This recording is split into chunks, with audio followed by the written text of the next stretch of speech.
Bruce, can you hear me right now? Can you hear me? Just want to make sure you can hear me.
Good evening. Welcome to Lexington Christian Academy High School Football. I'm Greg Horn, and we have got a beautiful night for high school football. It was rainy and overcast, and storms were predicted earlier yesterday for early evening, and so Lexington Christian Academy and Somerset decided to move this kickoff up from 7:30 p.m. to 6 p.m., but Somerset had some problems with the traffic, and so we're not going to be able to actually kick off till 6:15, but we're having our prayer right now, so give me just a second here while we're doing the LCA pregame prayer. It's on display tonight, Lord. We ask that you just help him to do it in a way that honors you and draws others to you. Lord, we thank you for the skies clearing up. Thank you for that. And we ask that you just continue to watch over each student athlete, referees, and others for their safety. And tonight, thank you for getting Somerset up here safely. We ask that you would continue to watch over the travel on the way home.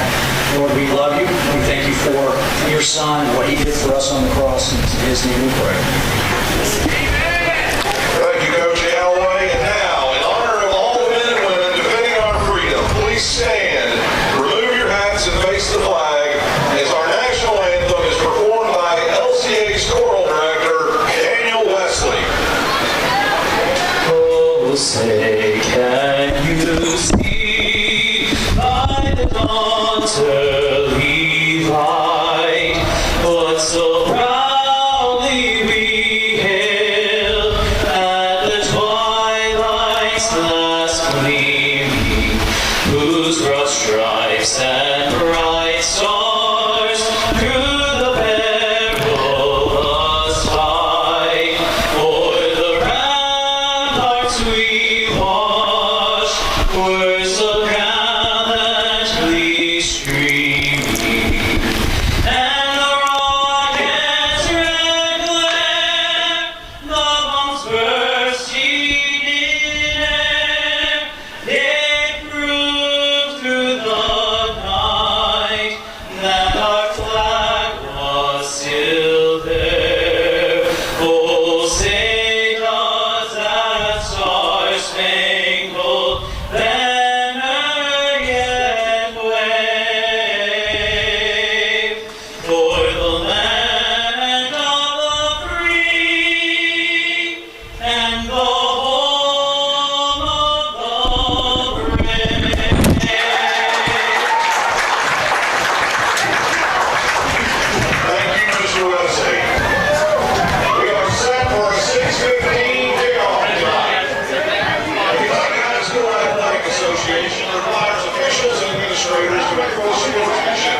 Welcome to Lexington Christian Academy High School Football. Greg Horn here with you. The sun has come out, and we've got a beautiful night for football.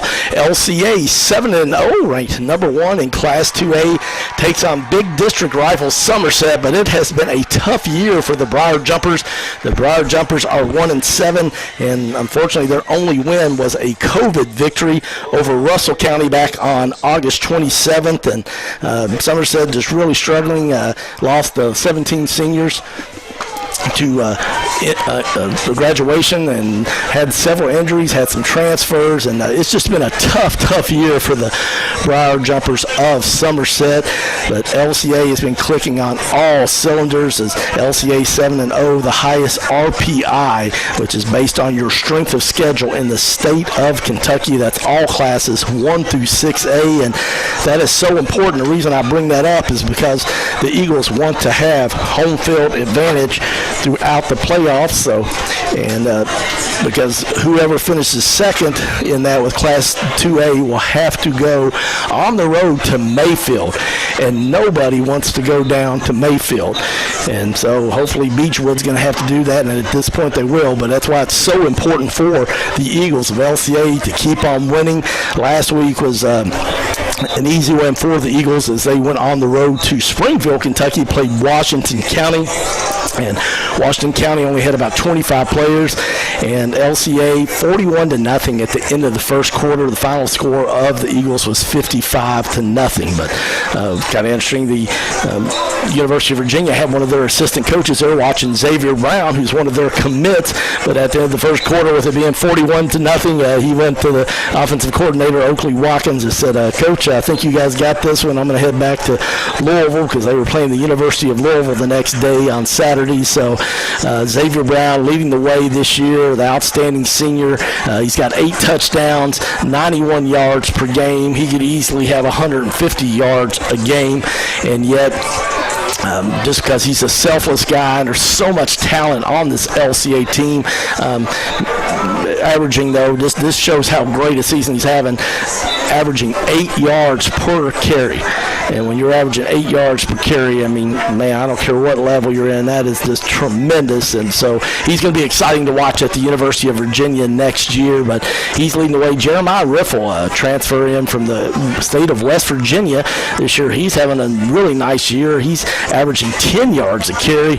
And then Mason Moore, who had to play quarterback for 3 games, games 2 through 4, when LCA played just a brutal schedule with Boyle County, Lexington Catholic, and Christian Academy of Louisville.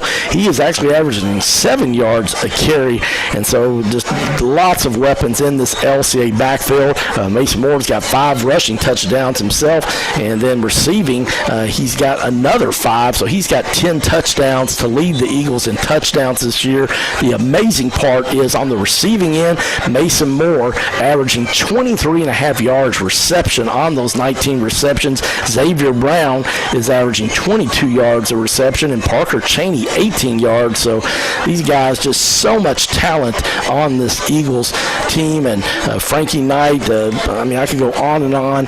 Guys, Jeffrey Selby, Jay Emerson, a junior, just really having a nice year. The good news is Drew Nevis, who can definitely run the ball, has only rushed 12 times this year, and I think a couple of those probably, unfortunately, might count as quarterback sacks, but he normally has a lot more runs, but they want to keep him healthy.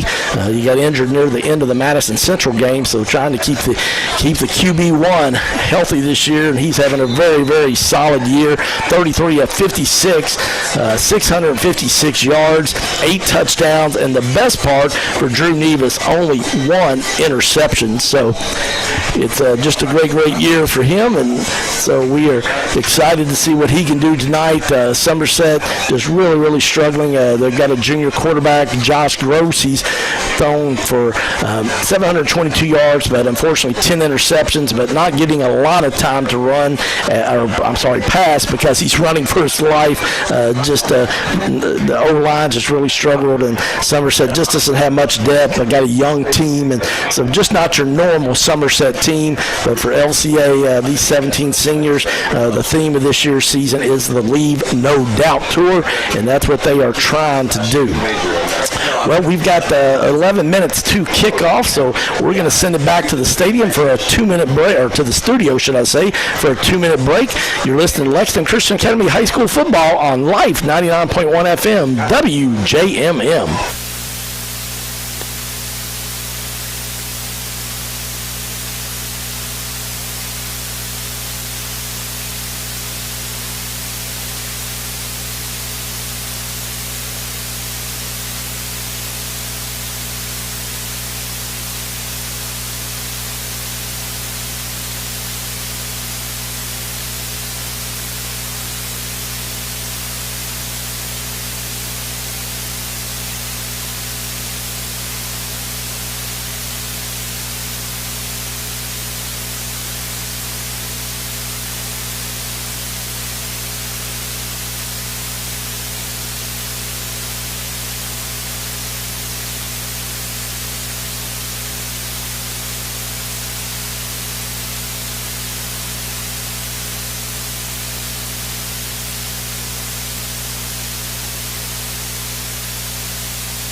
Welcome back to Lexington Christian Academy High School Football. I'm Greg Horn. Alongside me, former Wildcat and New York Giant Matt Leo. And what looked like it was going to be a really ugly night in Fighting Storms has turned out to be a beautiful night. In fact, Matt, the sun's shining kind of brightly. Man, we should have brought the sunglasses. Hey, it's shining bright here on the old Kentucky home, that's for sure.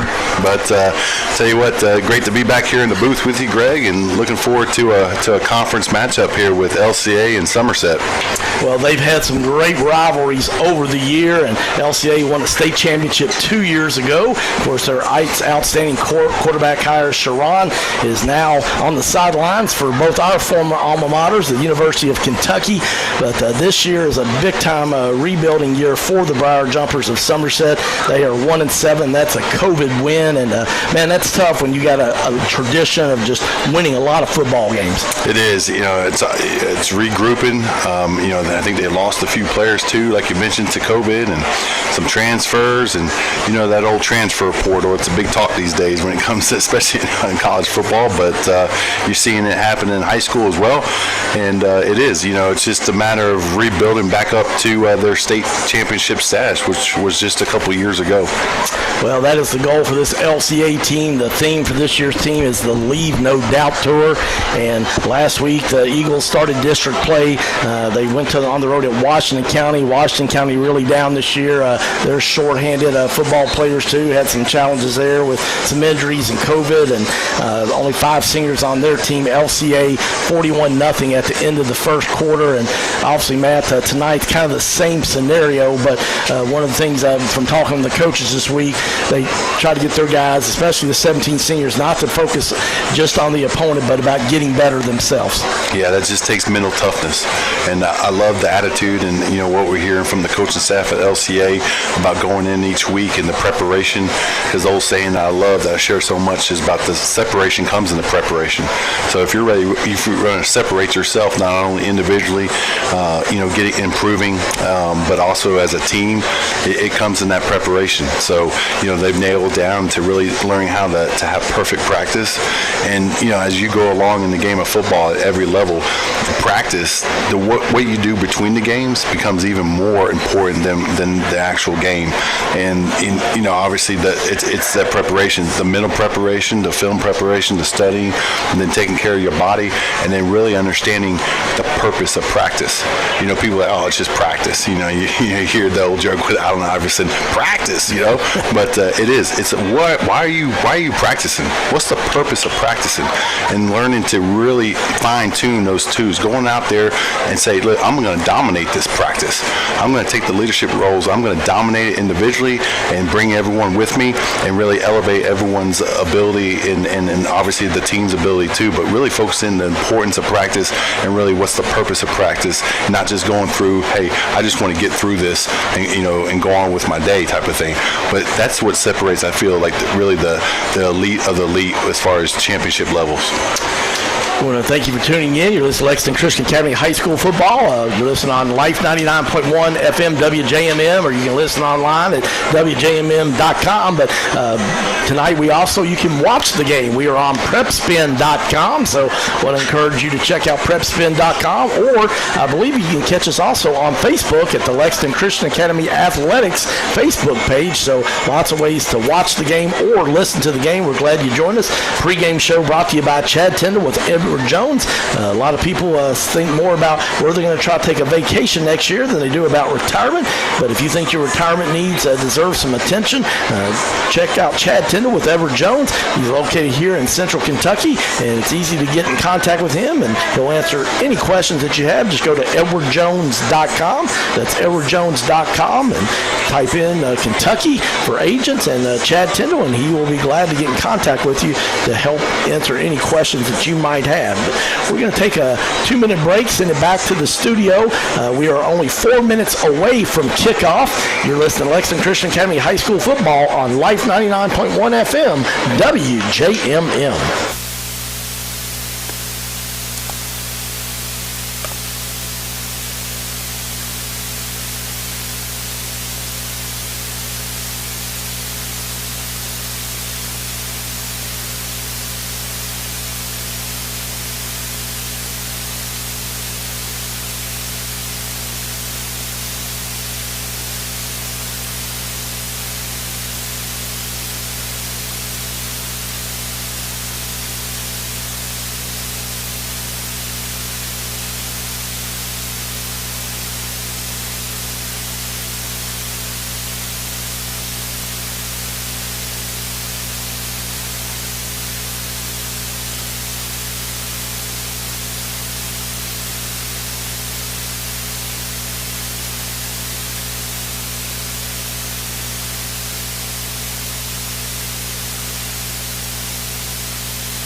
Lexington Christian Academy. I'm Greg Horn.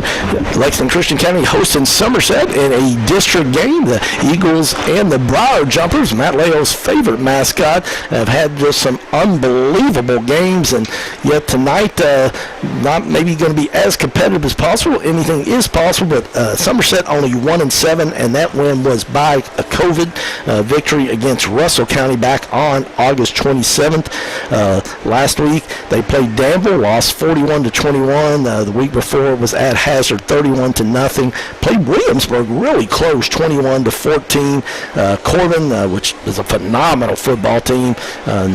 Nobody wins at Corbin, but lost 52-6. Paintsville, another outstanding team. They played a tough schedule, 33-6, and then Beechwood beat them 41-9, but that was 49-0 at Beechwood. So Somerset has played a tough schedule, Matt, and but as we look across the sideline, they're really down in numbers. And first half, you can sometimes hang tough with a team, but when you've got a lot of depth like LCA, and that's one of the things we've talked about this year, how we've seen the depth of this program develop over the 7 years that we've been doing the games. Man, the second half, that fatigue factor kicks in when you're playing both ways. It sure does. It absolutely does, Greg. And the more as a program progresses and it grows and success comes, then it's just amazing how that depth comes. And obviously it's the attraction, people wanting to be there. There's some of that, but also it's just the growth of the middle school programs feeding up into the high school program. And we've seen it the last few years, over the different 8th grade state championship teams that have won and how they've filtered through the program. And now you see this, this young class of 9th graders too. And you look at the likes of, Will Orberson, and then, there's a handful of them, Major Brown, look at the freshman classes and stuff just along the way, but those are just a couple that pop to mind. But, just impact players that have already made big plays. And, you see that, and they're contributing. And to, the fatigue factor, they're taking reps. So it's not, your starters or your upperclassmen may not have to play, all the snaps in the ball game. And come the fourth quarter, that's a big factor. Well, one of the things that was great about that 41-0 at the end of the first quarter, 48-0 at halftime for LCA was the second half. They did not play any of the starters, and lots of those guys that practice hard every day got a chance to run. Got to see a lot of good young guys getting a lot of young talent on there. Will Rich, the big 6'3", 205-pound sophomore tight end, had a couple of really good catches. Will Bivens played really, really well, and it was just a really good experience for a lot of these kids to play on the varsity level night under a lot of just pressures you would expect at a high school game. Friday Night Lights. Saxton Howard there at the quarterback position did a really, really good job stepping in, getting some runs at that QB position, and just always want to have some good, healthy backups at quarterback. But it looks like we are about ready to start this one off, and Somerset has chosen to kick off, and back for the Eagles. Jeremiah Riffle is short kicked, and it's just going to be a fair catch caught by, looks like Will Orbison about the 32-yard line. And so LCA will take over 1st and 10 at their own 32-yard line. Tell you, great field position there by, for the Eagles to start off here. They're open and drive right about, like you said, about the 40, let's see, about the 33-yard line. So here come the Eagles with their opening possession. Junior quarterback Drew Nevis in pistol formation as usual. We got two wide receivers to the left, Andrew, Elijah Hammond and Mason Moore. Nevis takes it, hands it off to Xavier Brown. He's on the 40, he's at the 45, he's at the 50, he's at the 40, he's got one man to beat, he's not going to get him. Xavier Brown on the first carry of the game takes it 67 yards to the house. Touchdown, LCA. Well, I don't know what else to say, but that didn't take long. And, I tell you what, that's no disrespect to Somerset. That's just the way LCA has been doing. They've run on people and had success all season long. And I tell you what, you talk about execution and practice. We've heard about the practice they had this past week, the intensity level, and the offensive line came out and executed that, and Xavier Brown did the rest. Extra point is up. Andrew Dobbs, hold by Mason Moore. It's good, and LCA goes up 7-0. And I kind of chuckled because, I apologize, didn't mean any disrespect to somebody. This is exactly what happened last week in Washington County. It was one or two plays on offense, and Xavier Brown had 2 touchdown runs. It was very similar to that, and just a tough start if you're for Somerset. But for Xavier Brown, that is his 9th touchdown of the year. That's his 7th on the ground.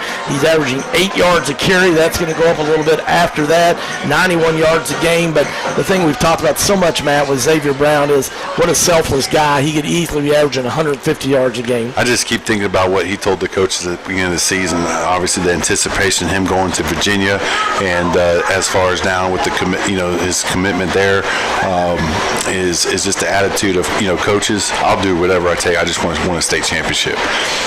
Those words right there, I think, speak so much of his character, his focus going into this year, his selflessness, and he'll do whatever it needs to be done to win, period. Well, just a great, obviously, football player, but even a better young man. All the coaches, his teammates, parents around the program. Athletic Director Terry Johnson just raised what a great young man he is. The University of Virginia is getting a top-notch young man on top of an outstanding football player. This kid, Dobbs, gets about 3 or 4 yards deep in the end zone for a touchback. So Andrew Dobbs continues his outstanding year. He already had 28 touchbacks coming into this game, so now he's got 29 of those. He's 28 of 30 on extra points. Now he's actually 29 of 31. And so Andrew Dobbs, 2 for 2 on field goals, had a visit at Vanderbilt a couple weeks ago, and just having a phenomenal senior year. He'll be playing on Saturdays somewhere next year, but Somerset starts off on their first offensive possession, 1st and 10 at the 20-yard line. Josh Gross, their junior quarterback, it's in pistol formation. He takes it, hands it off up the middle, and breaks off that left tackle with Johnny Bruce Drake, and I believe Jay Emerson in on the tackle. Going to be a gain of about 5 or 6 yards there, carried by sophomore Guy Bailey, the leading rusher for Somerset. He's averaging 75 yards a game. He's got 4 rushing touchdowns, so expect to call his name a lot. But Johnny Bruce Drake having an outstanding year, Matt. I tell you what, love his energy level, his engine, which is referring to he just constantly moving, constantly getting in the backfield and making plays. All right, 2nd down and 3 on that. Good carry this time. Goes quarterback keeper. He tries to roll out to the left side there, but not much there as Tyler Morris brings him down. In fact, looks like there's going to be a loss of 2 on that one. Yeah, Johnny Bruce was the one who obviously made the initial hit in the backfield there, Greg, and then forced it to the outside, and his containment and help was right there, and the likes of Morris were able to wrap him up for a loss. So now it's going to make it 3rd down and 5 for Somerset. They're at their own 25-yard line. 10:40 left in the opening quarter. LCA hosting Somerset in the district game. LCA leading 7-0. Gross takes the snap. He's looking to pass, tries to get out, and it is complete. And he's going to have enough for a 1st down. Elijah Hammond knocks the receiver Cam Hughes out of bounds, but 1st down for Somerset. So good job there by the bar jumpers. Yeah, come out here, move the chains for the first time, and establish a little bit of a drive early on for the Briar Jumpers. Had to get that one in, so that's my favorite. It's your favorite. 13 receptions on the year for 118 yards and 1 touchdown there for the receiver Cam Hughes. So 1st and 10 for Somerset from their own 30-yard line. Pistol formation. Gross takes the handoff, hands it off to Bailey, and Johnny Bruce from the backside again, Greg. Tell you what, he's firing that gap inside that tackle formation and creating some havoc in the backfield. First man to get to the ball carrier again. Bailey on the run again for the Briar Jumpers. They're going to give him 2 on that on his forward progress. So 2nd down and 8 for Somerset from their own 32. 9:43 left in the first quarter. Gross in pistol formation. He's got a running back on each side of him. 1 wide receiver up top, 1 to the right. He takes the snap. He rolls out to the right, trying to pass. Pass is complete. Going to be another 1st down for Somerset. Is off to a great start here. Pass that time out to his big tight end, Michael Hawkins, a 6'5", 231-pound senior, and that was a nice play there. Yeah, big kid there. You can see it up here in the booth. That Hawkins, really big frame on him, and nice out route to pick up another 1st down, and the ball was delivered by Gross right on target. That was Hawkins' 15th reception of the year. And obviously a big target at 6'5", 231 pounds. 1st and 10 for the Briar Jumpers at the own 48-yard line. Snap this time. Handoff up the middle. Nice little run there. Cam Hughes on the run, the sophomore. He's going to get up to about the 47-yard line where he's brought down by 3 Eagles. So it'll make it 2nd down and 5 for Somerset. So Matt, really impressed on this drive so far for Somerset. I tell you what, they're moving the ball. They're keeping right now on this opening drive the Eagles defense on their toes. On their heels a little bit. Mixing up the run pass, the play action. So got the Eagles defense guessing them. Gross pistol formation. He's got a running back on each side, 2 wide receivers. He drops the snap, and he picks it up. By the time he picks it up, I believe that's Tyler Morris that was right there on him, and he was. Morris with that outstanding speed. He'll be playing on Saturdays at the Navy, at the University of Navy, the Naval Academy, and so showing that outstanding speed. As soon as Gross dropped that, he picked the ball back up, so avoided the turnover, but Mr. Morris right there waiting on him. Yeah, he sure was. Obviously, he didn't have much time, especially with, like you mentioned, the speed of Morris. So defense is in a good position right here with a 3rd and long to get off the field here, right about the midfield. 3rd and 9 for Somerset from their own 48-yard line. 7:46 left in the first quarter. LCA leading 7-0. Gross trying to pass deep down the right sideline, and thought his intended receiver's going to have it. Evan Brown, though, good defense, was all over their intended receiver. Caden Kamala, he's a 5'10", 170-pound sophomore for Somerset, but unable to come up with the catch. Good pressure there by Evan Brown. It looked like the ball was there. I mean, I tell you, it looked like it was right there, and I thought maybe he had a chance. It's hard to see. His back was towards us, so we don't have, obviously, the luxury of looking that ball in and seeing, obviously, an instant replay or anything like that, but it looked like it was a chance to, but then, like you said, Brown was able to come in and scrape that ball away with his left hand. So Somerset will be punting to LCA for the first time. I believe it may be Hawkins punting. I can't see his number. He gets it off, but it's a short punt, but it takes a big-time roll for the Briar Jumpers, and they're going to roll about another 10 yards all the way down to about the 26-yard line. So Somerset picked up a couple of first downs there, but had to punt it eventually on the loss of down. So LCA will get it on their second offensive possession of the night. Make sure you stay tuned for the halftime report brought to you by Asbury University. Asbury University is a great place to go for if you're a high school student looking for a 4-year college, or if you're a non-traditional student. We'll encourage you to check them out online at asbury.edu. Drew Davis back in pistol formation. He's got Parker Cheney to his right, 2 wide receivers up top to the left. Jeffrey Selby comes in motion, and Parker Cheney comes out to his slot spot. Now Selby's on the right side of Nevis.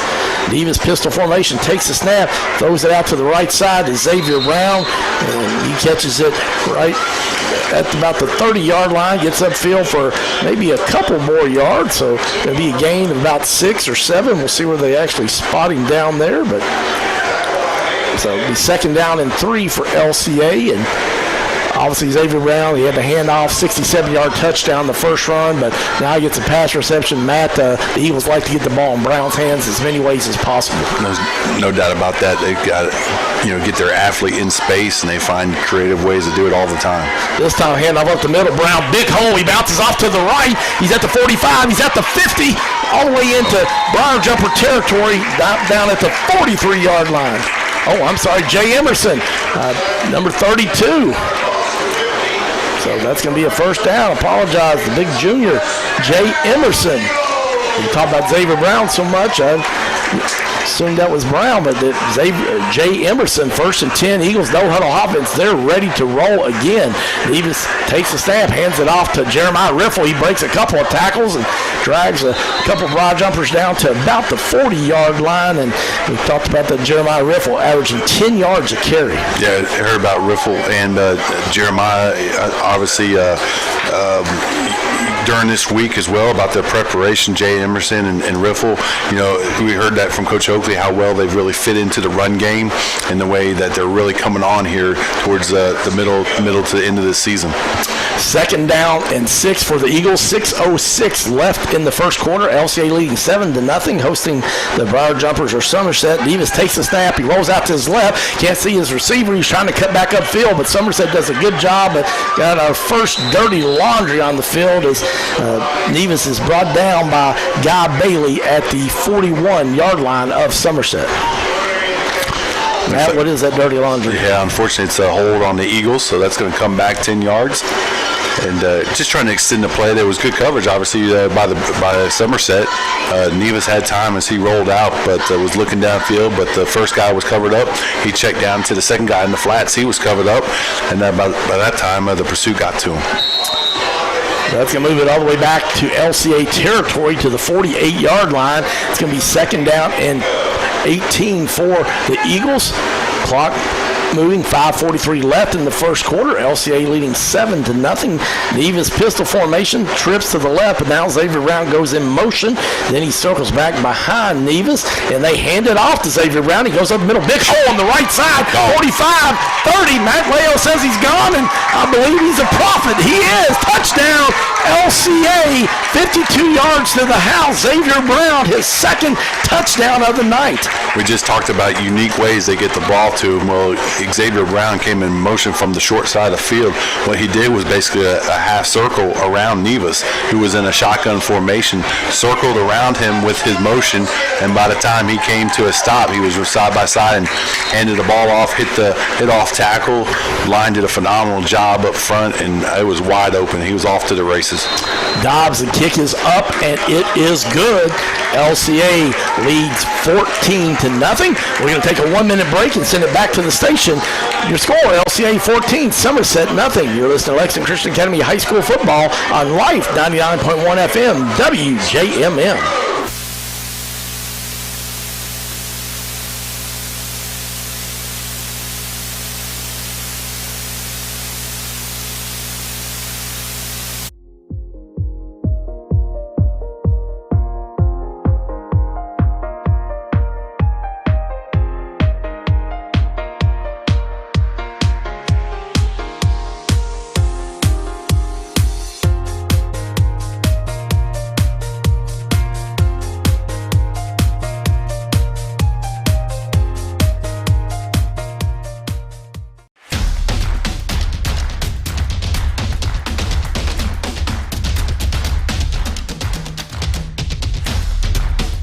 Protect your house.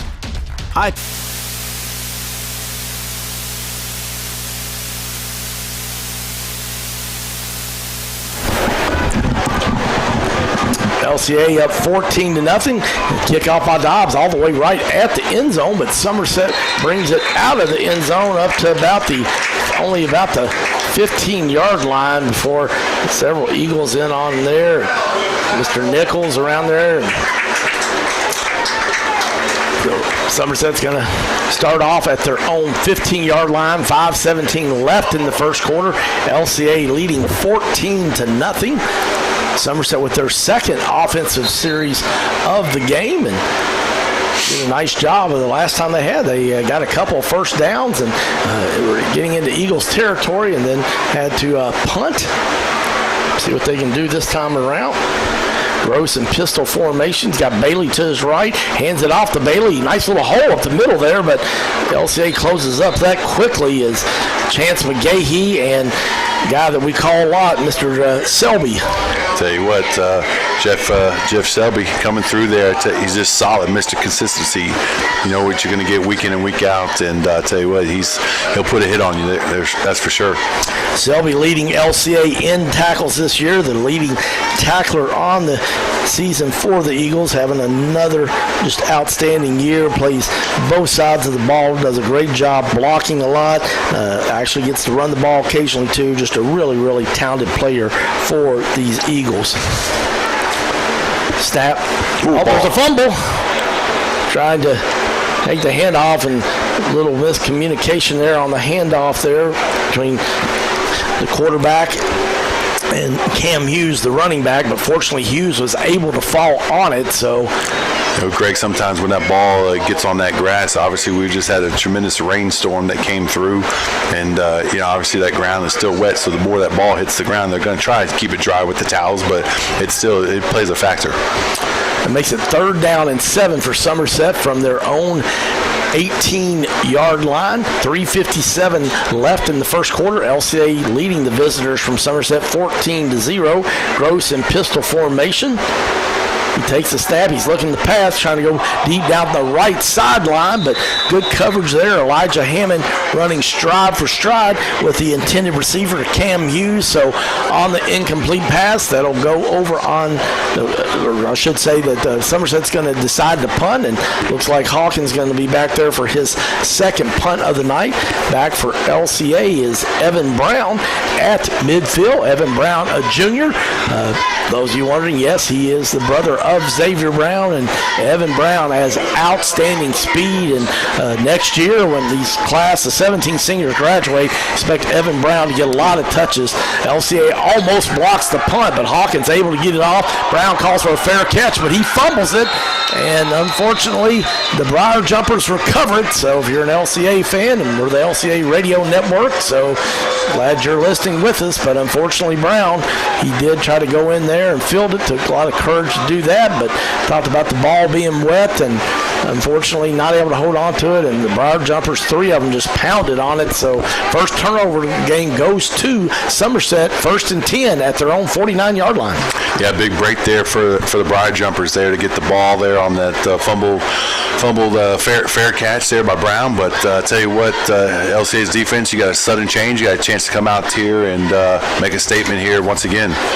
This time, no running backs in the backfield. Gross takes it. He's going to do a quarterback keeper. He gets hit immediately. Wow, big-time hit there by Mr. Selby and Mason Moore. Those two seniors laid the lumber to Gross. Fortunately, he's able to hold on to the ball. Got about 2 yards, maybe 3. We'll give him 3. 2nd down and 7 for Somerset. I like the way that closed. It opened up there for a running lane there for Gross, and then all of a sudden, immediately, wow, you saw Mason Moore and Jeff Selby there close instantly for a short gain.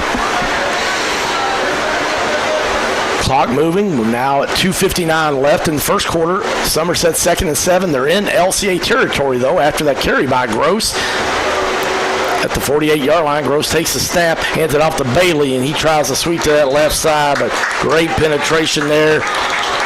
LCA big Anthony Johns, Johnny Bruce Drake, and then Jay Emerson gets off the bottom of that pile. Mr. Johns, Anthony Johns, O lineman and D lineman, going to be playing at Eastern Kentucky University next year, and we've called 69's number a lot the last few years. We sure have. I tell you what, those guys like to establish a new line of scrimmage, which is key for a defensive lineman.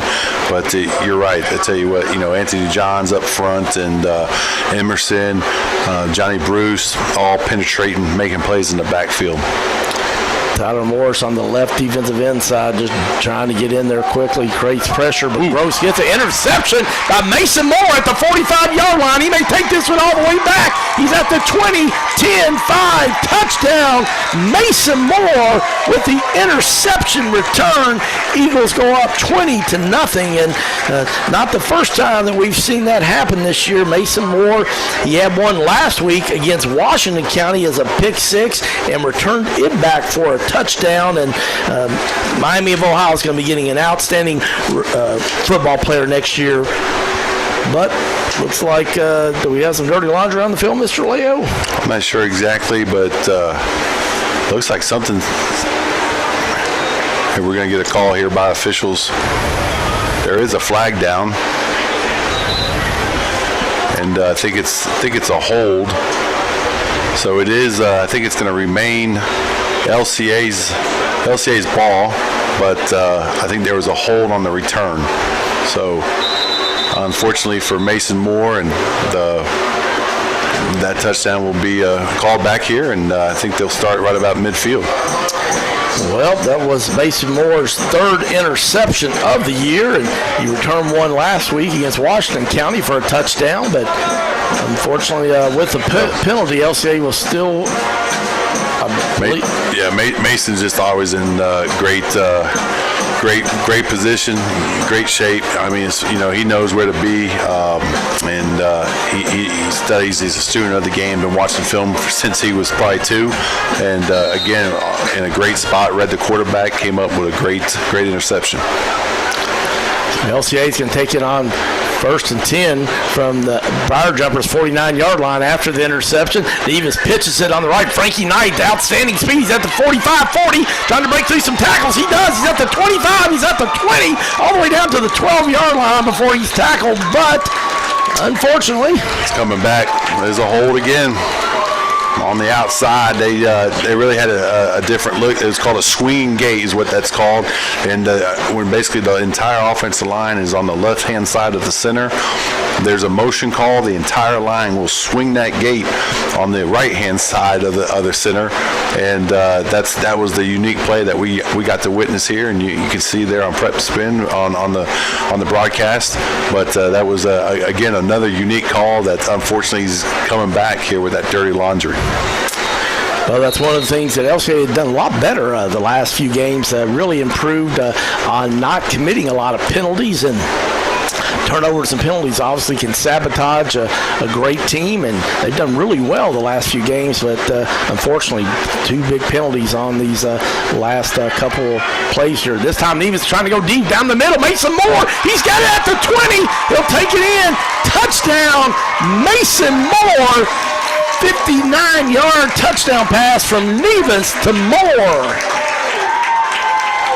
Tell you what, they had a double coverage there on the backside. They had the safety over the top in the corner, but immediately the corner was pressed, so Mason was able to beat that guy, and then quickly, and then they had a kind of a toss out to the right with a little play action, if you will, with the sweep to buy some time, and then he got to the safety level, and after that he had surpassed him, and Nevis just put a beautiful ball over the top right into the bread basket, and Moore was able to basically walk it in with a 3rd score of the night. So great execution there by the offense, and beautiful pass and catch. That makes it 21-0. LCA leading. 136 left in the first quarter. Now Dobbs 3 for 3 on the night on extra points, which makes him 31 for 33, having an outstanding year. And for Mason Moore, that was his 6th touchdown reception of the year. He was already averaging, Matt, 23.5 yards of reception. That one was 59, so that's going to go up a little bit more. And the thing I was talking with one of the assistant coaches last week. I'm not sure which one. I don't remember. We talked to several, but one of them was talking about, for Miami of Ohio, they recruited him to play on the defensive side of the ball because he's a phenomenal defensive player, but he's also so skilled on the offensive side. Kind of wondering, which side he'll play on. Yeah, it'd be interesting to see. Obviously, there's been changes for so many college athletes over the years with that and the way they adapt. There's so many different elements and that are involved and factors involved to see actually where you will end up. Mason has the ability and the talent to do both, that's for sure. Ball fielded at the 5-yard line by Bailey, and he breaks several tackles before he's finally brought down about the 25-yard line. But Will Orbison in there on the tackle, and also getting a little bit of help there from Tyler Pruden, the 5'10 sophomore. So Somerset will start off at their own 25-yard line. 1:31 left in the first quarter. If you just tuned in, I'm Greg Horn. Alongside me on color commentary is Matt Leo for Wildcat and New York Giant. I want to thank Rob White, our producer, back in studio. Drew Johnson on camera tonight. If you're watching on PrepSpin.com or Lexington Christian Academy Athletics Facebook page, we're glad that you joined us. Rose takes the pitch, pitches it out to Bailey's trying to get around that corner there on the right sweep, but LCA does a good job of just spreading that out. Mr. Selby and Jay Emerson, and unfortunately no gain on that one. In fact, maybe going to lose a couple yards, but looks like, Matt, there might be some more. Yeah, Mason came up from the safety position, obviously blew up the blocker, and he ended up holding him. I think the call was on Mason because he was going to come off and get that. They basically just drug or tackled Mason to the floor, and that's, I believe, the hold call that we have here. So that's going to move the ball back a little bit.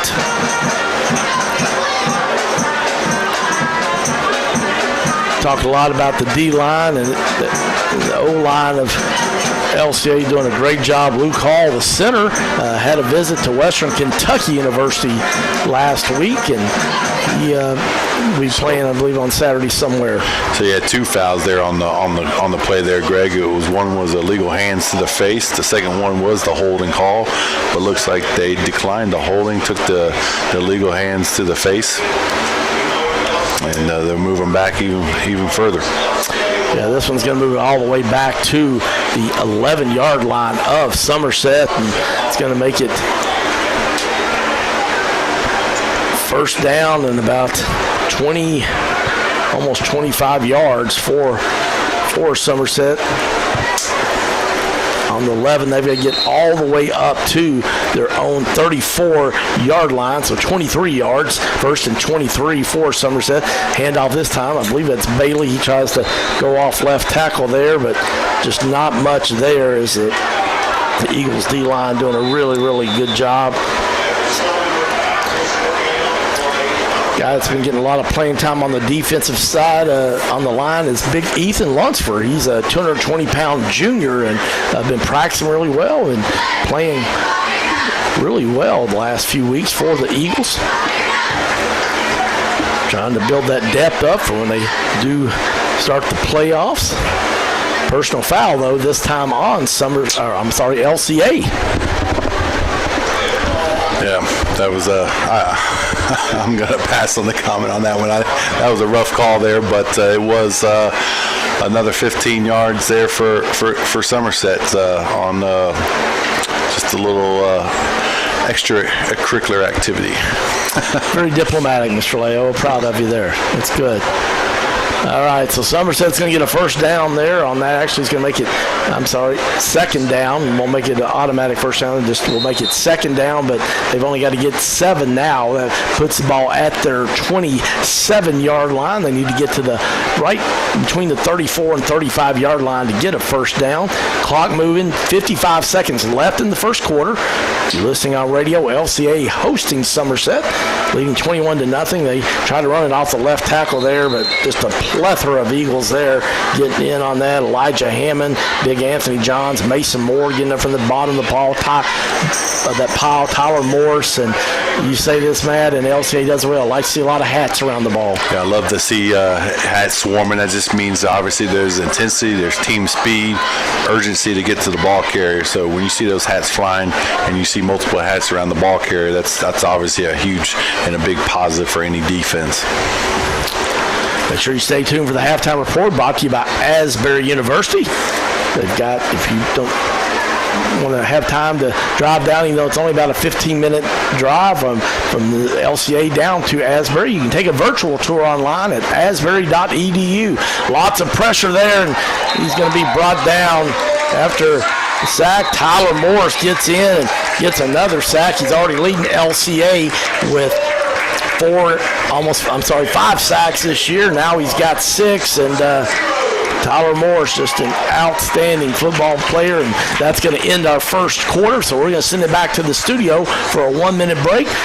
Your score at the end of the first quarter: Lexington Christian Academy 21, the visitors from Somerset 0. Your PM Pest and Termite, your neighborhood pest professional. With roots dating back to 1946, Central Bank remains a community bank dedicated to serving the people and businesses of Kentucky. We're here, as always, with customer service and support, as well as online and mobile banking services available 24 hours a day. For the latest information about your options for banking services and resources, visit us at centralbank.com. Central Bank, central to you. Member FDIC. We are a team. We are a family. No, literally, we are a suburban family of football fans. Pepsi, made for football. Watch it.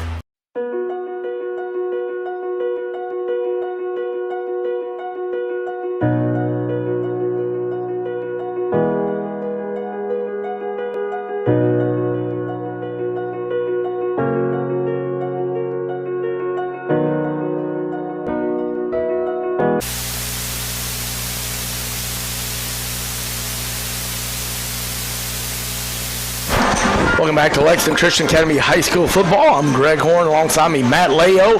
Somerset going to punt the ball. Hawkins gets it off. It's going to be fielded about the 40-yard line. I believe that's Mason Moore. He's trying to get to the east to the west. He's got 50, 40. He's only got one man to beat. He's at the 30. He's at the 20. He's at the 10. Touchdown, Mason Moore, his second of the night.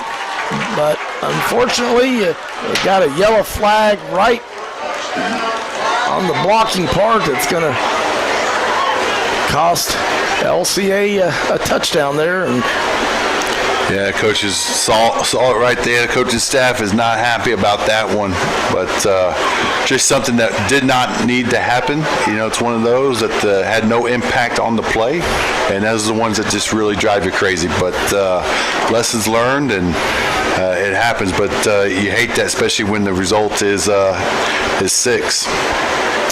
Yep, that is a tough break there. Like you said, happened way after Moore was only, they threw it the penalty, and he was at the 10-yard line. More than it happened back here from the LCA bench about the 40-yard line.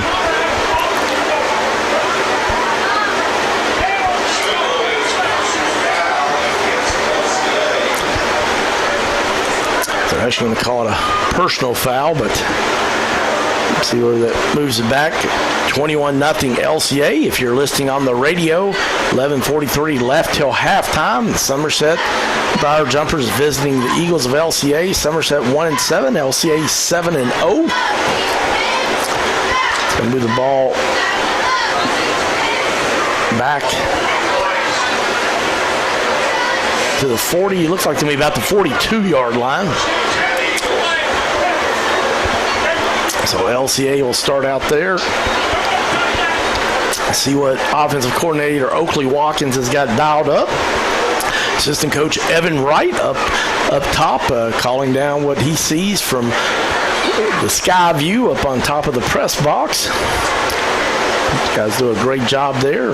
Offensive coach Morgan Newton, the quarterback coach, does a great job with the QB, Drew Nevis, having another just phenomenal year, playing really good football, and we're in game 7.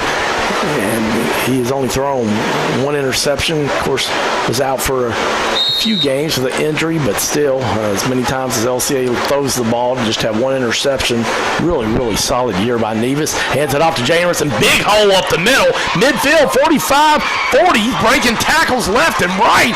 Finally brought down about the 30-yard line, but great run there by Jay Emerson. Yeah, I tell you what, picked up a huge run there, Greg, right up the gut. And the line just opened up, and he had obviously a lot of green to hit, and that was a big run there by Jay. And then the Eagles gets them right back into very close to striking distance again. First and 10 for the Eagles from the Briar Jumpers 31-yard line. Nevis takes the handoff, hands it off to Jeremiah Riffle off the left side. He breaks back up in the middle. He may take this one to the house. He does. Jeremiah Riffle with a 31-yard run. Touchdown, LCA.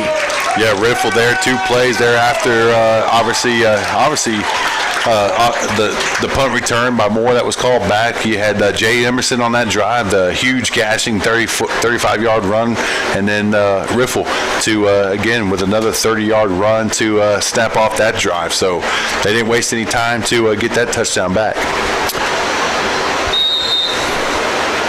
Andrew Dobbs on for the extra point. Mason Moore with the hole. Kick is up, and it is good. So that makes it 28-0 Lexington Christian Academy. Somerset 0, 11:17 left here in the first half. We want to thank ABR Construction for being a sponsor of Lexington Christian Academy High School football. Locally owned and operated since 1980, ABR Construction does utility contracting and building construction. For more information about the trusted professionals at ABR, check them out online at abrconstruction.com.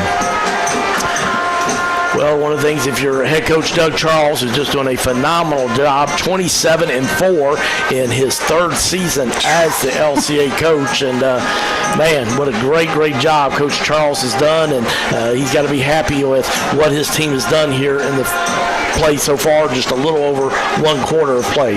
Yeah, he certainly has. Obviously, there's a few things. There's coaching points. He's coaching right now on the sideline. I'd love to see him obviously get players and explain the importance of different things, and that's how you learn.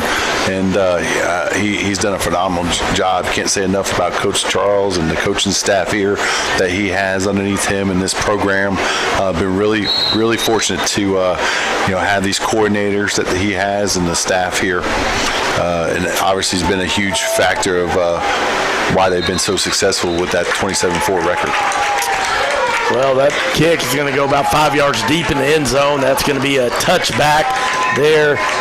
So Somerset will take over offensively again. Andrew Dobbs tonight another touchback. That's got 31 on the year now, and look forward to seeing where he'll be playing on Saturdays next year. 11-17 left here in the second quarter. Got Josh Bruner in at quarterback, 5'11" quarterback. He hands it off, goes up the middle there, but good job there. Kind of hard to get it down. I can't see his number. So many LCA guys around him, but great effort. That was Bailey, the outstanding running back, their leading rusher, the sophomore, but lots of Eagles had him wrapped up, but he kept trying to churn those legs and didn't think there was going to be any game, but phenomenal effort by Bailey, and he made something out of nothing. Got 3 yards there. Be 2nd down and 7 for Somerset from their own 23-yard line. Kind of interesting there. We have Bruner in there for 1 snap, but he's still there. I apologize. He's back in for some more snaps. So Bruner takes the snap. He's looking to pass this time. Throws out the backfield. I believe that's Bailey again, but with the wet grass, Bailey kind of lost his footing after he caught it. And let him a little bit much on that swing pass out of the backfield. Of course, LCA was right there defensively. Timing was a little off, and brings up a 3rd and 12 here for the Eagles defense. Bruner has got some playing time this year. He's 29 of 45 on the year. He's thrown 1 interception. He's thrown 3 touchdown passes, over 223 yards through the air for Josh Bruner, the quarterback. Just a freshman, too. Just a freshman. So getting some valuable experience early on. Looks like we've got a timeout called.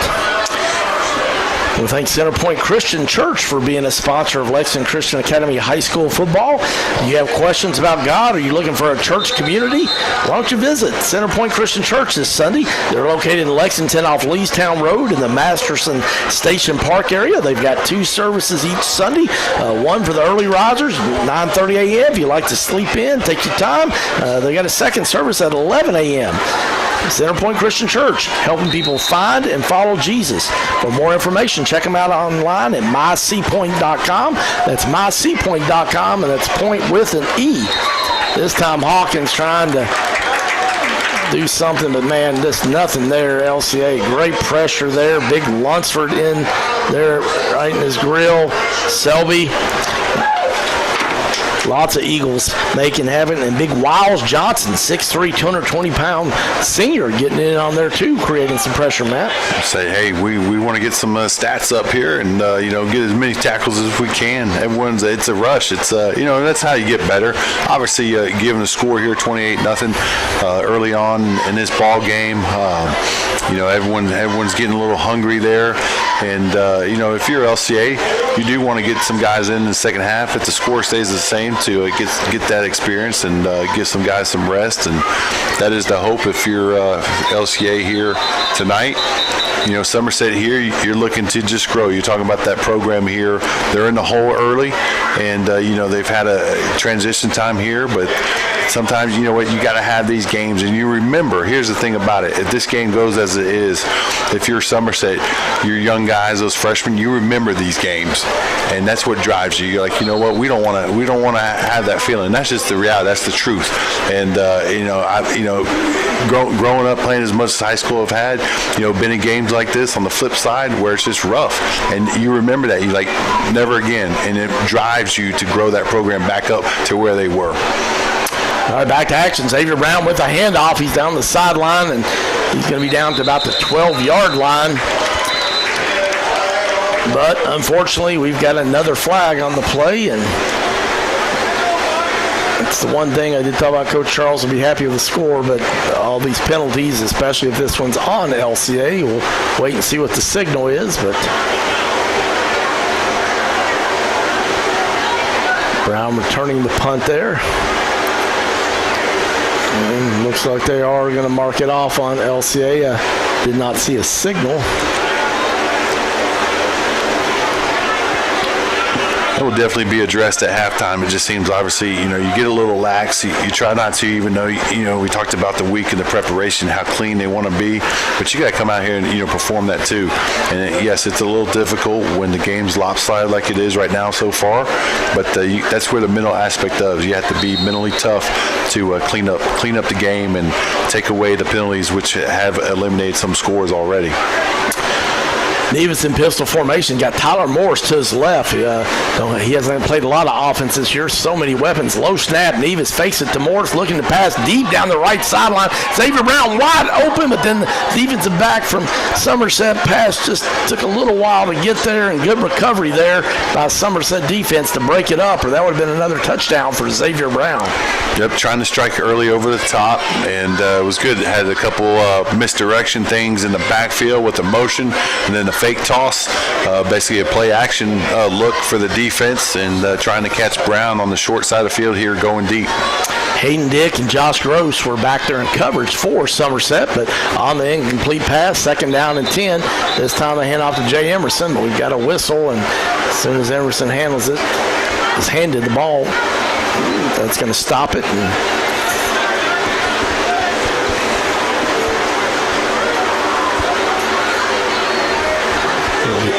legal procedure on the Eagles, so that'll move it back 5 yards to make it 2nd down and 15 for LCA. That'll put it at the Somerset 43-yard line. 8:27 left till halftime. At the best of both worlds tonight. You can listen on the radio if you're driving on 99.1 FM or online at WJMN.com, or you can watch it on PrepSpin.com. Rob White, our producer, back in studio for radio. Drew Johnson on camera here tonight. I'm Greg Horn. Alongside me, former Wildcat New York Giant Matt Leo. LCA leading 28-0. 8:27 left till halftime. This time they go back to Emerson again, and he gets up to about the 35-yard line, possibly the 34 of Somerset. We'll see where we mark it, but Jay Emerson's a load to bring down, Matt. He is. I tell you what, you see him in person. He's a well put together young man, I guess you would say. Obviously, got very strong lower half in his legs, and you see that strength when he runs. He's got great balance, and is able to just use that power to run through many tacklers. 6'1", 235-pound junior. Nevis in pistol formation. Will Orbison in. He rolls out to his left, tries to get it to Orbison, but not able to get it. It's about the time Orbison's going to try to catch it.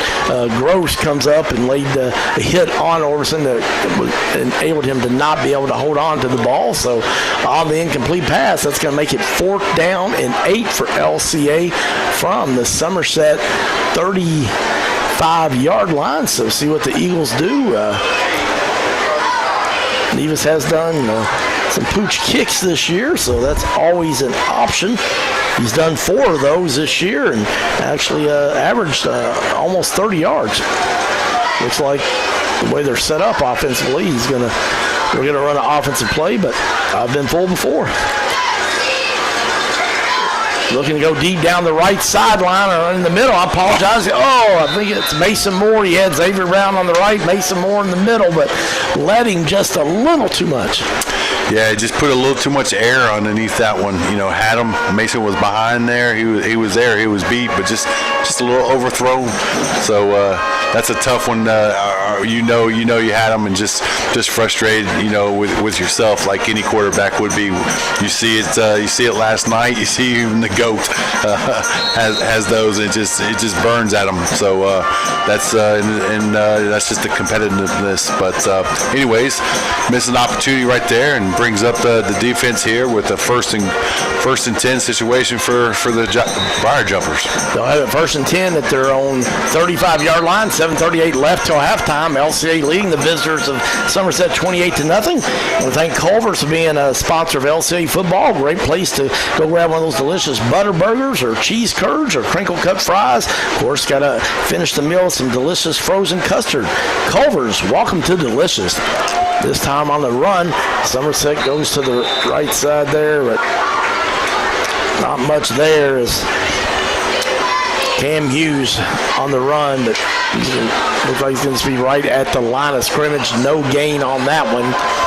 So make it 2nd down and 10 for Somerset from their own 35-yard line.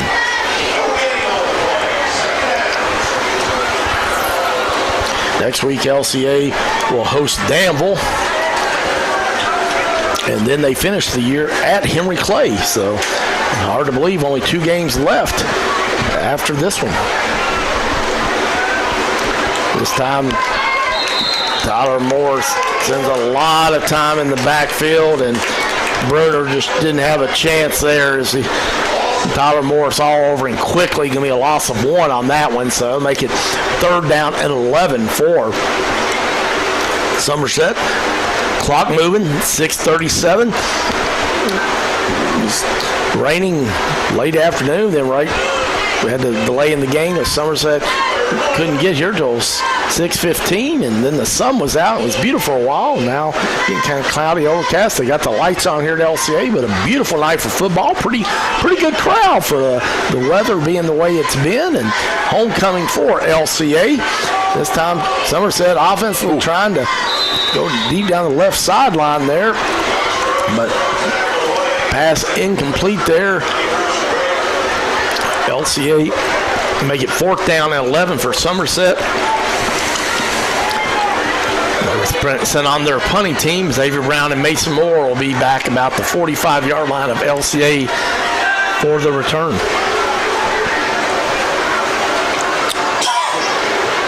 Should be good field position for LCA, given where they are here, and the return men are set up just about the 35-yard line of LCA. Hawkins for the punt. He gets it up. It's going to hit about the 35-yard line. Moore picks it up at his own 30, goes to the right. He's at the 40. He is brought down. Good tackle there, open field tackle by the Briar Jumpers. A really good tackle. That was Rylan Carter, a 6-foot sophomore, and did a good job there with the open field tackle there on Mason Moore. So LCA will start at their own 45-yard line. 5:57 left till halftime. Make sure you stay tuned for the halftime report, brought to you by Asbury University.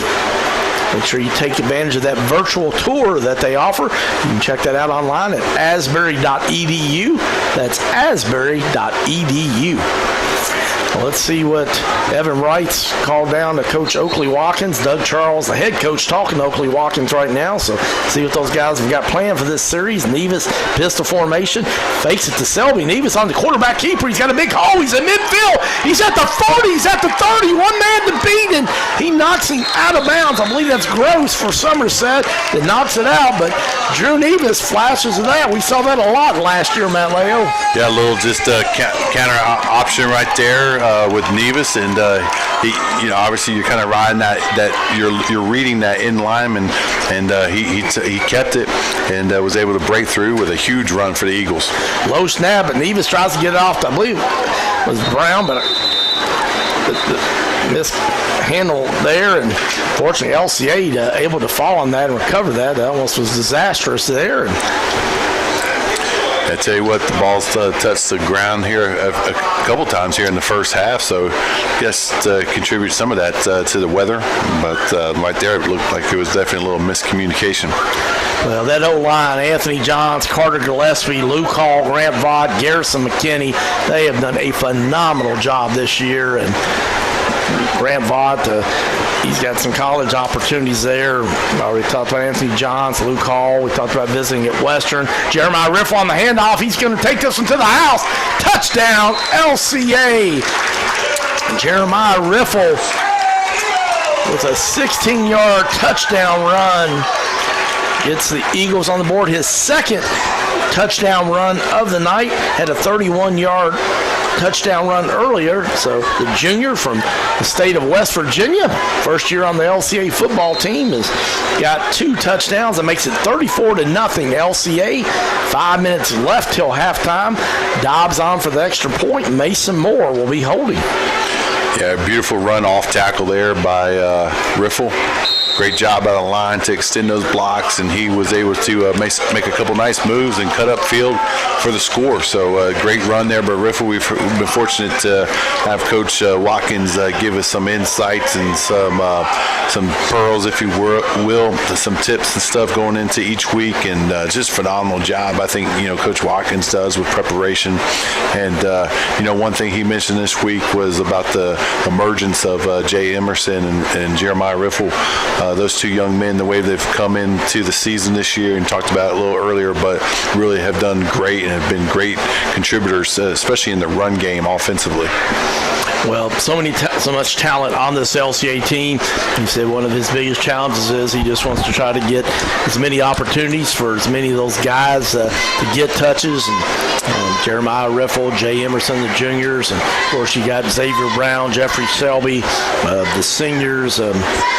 Josh Taylorina did a nice job in the second half against Washington County last week. Frankie Knight, he got a couple of big runs last week and had one tonight, but unfortunately taken back because of a penalty. But this kick I'll be fielded at the 1 yard line by Somerset, all the way up to 15, 20, right down about the 25-yard line. But nice return there by the Briar Jumpers, Bailey. It'll be 1st and 10 for Somerset right at their own 20-yard line. Guy Bailey, a sophomore, the leading rusher for the Briar Jumpers, over 500 yards rushing and 4 touchdowns. 4:54 left in the first quarter. Looking for a great place to go eat this weekend? Go check out Drake's. Locally owned, Drake's menu has something for everybody, from burgers to sushi, great atmosphere and food. Go visit Drake's in Lexington off Tates Creek Road, or in the Hamburg area, or in Jessamine County in Brandon Crossing. This time, quarterback keeper by Bruner, and he goes right up the middle there, but not much there. It's Wiles, Johnson, Mason Moore, Will Nichols, who's always around the ball, second leading tackler for LCA this year. Will Nichols just a junior, so going to be calling his name a lot next year as a senior. So gain of about 2 on that one, so it's going to make it 2nd down and 8 for Somerset. Yeah, I tell you what, we've called many games here with Will, and especially this season, it's amazing, how many times, how many different tackles he gets. He's very productive at the linebacker position, feels his fits, and has a really good feel for the ball. And obviously he comes up with high stats week in and week out. This time Somerset tries to pass it out there, out to the right and flat. Pass was incomplete, was intended for the sophomore Cam Hughes, but we get 3rd down and 8 for Somerset. Does stop the clock with 4:01 left in the first quarter. LCA will be hosting Danville next week in another big district game. Then they go to Henry Clay for the final game of the year. See what Somerset and Coach Lucas has got dialed up. Somerset's at Washington County next week, and that's their last regular season game as of right now. Trying to go deep down the left sideline, trying to hit Hawkins. Bruner was, and there's a flag comes down at the end there, and I believe that'll probably be pass interference on LCA. I tell you, that was a very, very late flag there. I think that's what he's calling from the middle of the field, but yep. Let's see what they called it holding. Going to be an automatic 1st down there for the Briar Jumpers. Well, where they threw the flag, it was definitely holding in the defensive backfield on LCA from where it came from. But nonetheless, Somerset's got a 1st down at their own 33-yard line. 1st and 10 for the Briar Jumpers. 3:56 left. LCA hosting Somerset. The Eagles of LCA leading 35-0, and trying to throw a little screen pass out to the right side, but unable to hold on to it was Hayden Dick, the junior, and wouldn't have gotten anything if he could hold on to it because LCA had that well covered. Yeah, I think it was 8 or 6 there, so it was either Tyler Morris It had to be, I believe it was Tyler Morris that closed on that and just put a nice lick there to force the ball loose.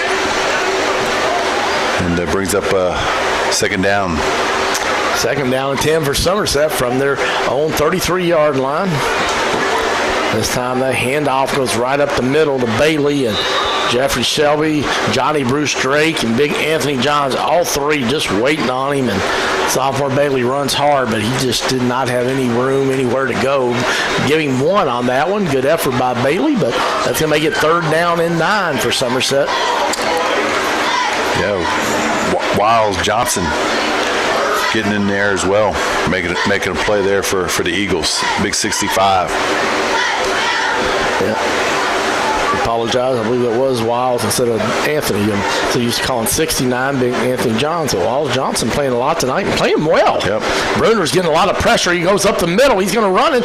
He's at the 40. He's going to fall forward to about the 43-yard line before he's tripped up by Elijah Hammond and helped out with Selby. But he's going to be close. See if he has enough for the first down. Mr. Leo says he's a little short, but it looks like the officials are going to give him just enough for it. So it'll be a first down for Somerset. For good job, Bruner, the freshman quarterback. A lot of pressure. So Somerset going to see if they can try to get some points here before halftime. We've only got 3:03 left. The LCA leading 35-0. Looks like they're bringing up a fourth down here. So it's just a little short. It's going to be about 4. I think they're trying to make up their minds. I believe they gave them the first down. And well, they did originally, but now, I think, and they're finally moving. It's like they went back to it. I'm not too sure. That's why they have the chains if you want to come up for a measurement. But the man in the white hat is what matters there. He's the referee there, and they signaled first down. So here we go. Yeah, it was kind of like, what's going on? They signaled first down. They moved the chains once, and they moved them back. But nonetheless, Bruner tries to throw it out the right side, and the pass is complete.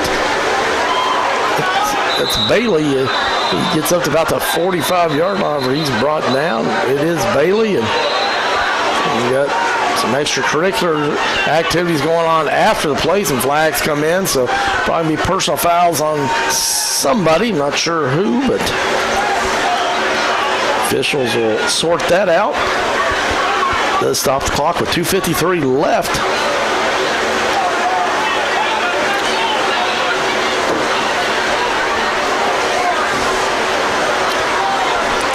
LCA looking to go to 8-0 with this win, try to maintain their number 1 ranking in Class 2A.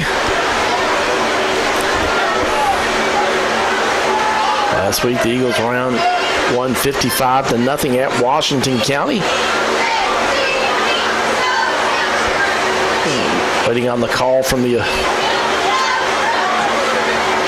holding on Somerset. And unsportsmanlike conduct on LCA.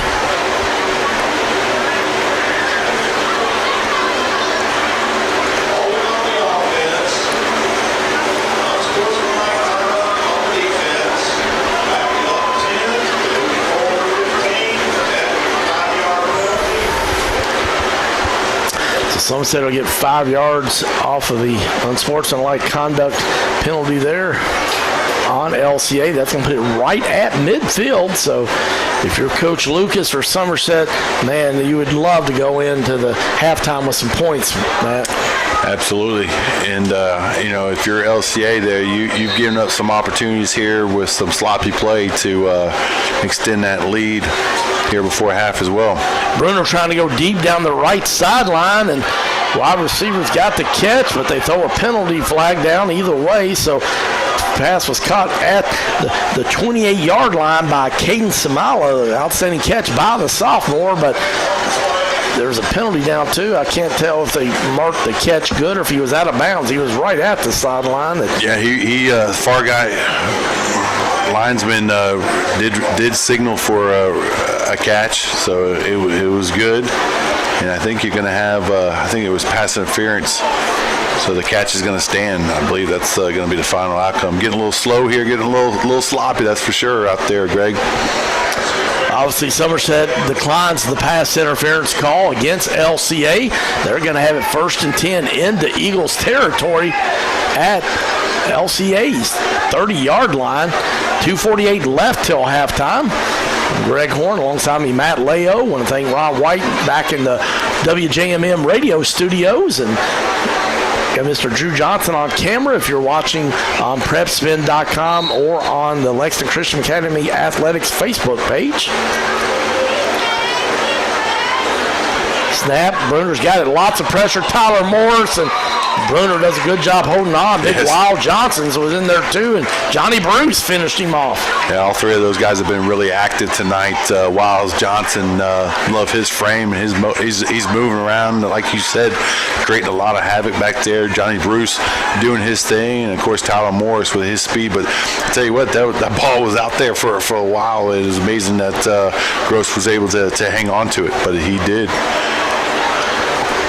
Loss of 5 on that one. It's going to make it 2nd down and 15 for Somerset at the 33-yard line of LCA. Clock moving, 2:08 left till halftime. Somerset trying to get on the board. Hands it off to Bailey. Bounces off the right side. It's going to have enough for probably another 1st down. And in fact, he will. He's going to, his forward progress, the extra effort got to the 29-yard line. Well, I apologize. That's the first line marker, so thank you for the help there. So that's actually going to be, they're still going to need 9 on that one. 1:42 left till halftime. Somerset would love to get some points on the board here. This is without a doubt 4-down territory, given the score and position of the ball right inside the 30-yard line. So it brings up a 3rd and 10 for the Briar Jumpers. They are ready to go. Bruner looking to pass. He decides to lower his head and run, but Johnny Bruce Drake is all over him, wraps him up, and he's going to get down to about the 27-yard line of LCA, but still going to need 7 more yards for a 1st down. So that's going to make it 4th down and 7 for Somerset. So let's see what they can do with this. Clock moving, 55 seconds. Somerset still has all 3 of their timeouts. Thought they might use one of these, stop the clock here, but my guess is they'll probably take a delay of game, move it back, and run the 4th down from there. Got 2 seconds until that. He ran up a great point with that LCA offense. They call a timeout there with a 2nd left. They're just trying to make sure LCA doesn't have any clock or any time to do anything going into the 2nd half. The 36 points is where it starts running clock here in high school. It's a point well taken as the Eagles would take it to the house. Anytime LCA offense averaging 37 points per game this year. Somerset just been a struggle for them. They've only averaged 10 points a game offensively, and 12.5 points, which rounds up to 13. So the LCA, just a phenomenal effort by those guys. And the thing about it is that we look at rushing on the ground. We know in LCA in the past is a more, probably about 60 passing, 40% running, but a lot of balance this year is LCA getting 133 yards passing, and actually because with Drew Nevis out, they had to go to a running game, averaging 276 yards on the ground per game. So let's see what Somerset does. 4th down and 7 from the LCA 27-yard line. Clock stops at 29 seconds on that timeout. Bruner's in pistol formation. He's got Bailey to his left, 2 wide receivers up top, 2 to the left. Bruner takes it, fakes a handoff to Bailey, looking to pass, but now we get a whistle. Going to stop the play.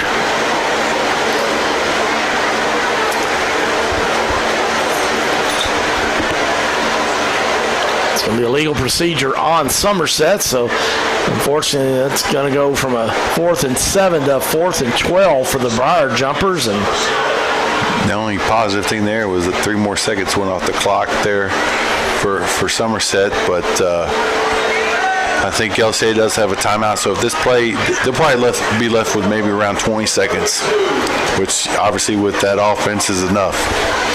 Yeah, the scoreboard shows they do have all 3 timeouts, and I don't think LCA's called any, so I believe that is correct. And we'll see what Somerset and Coach Lucas has got dialed up here. Bruner's in shotgun formation. He's got Bailey to his left, 2 wide receivers up top, 2 to the left. They asked him to put those 3 seconds back on the clock now, so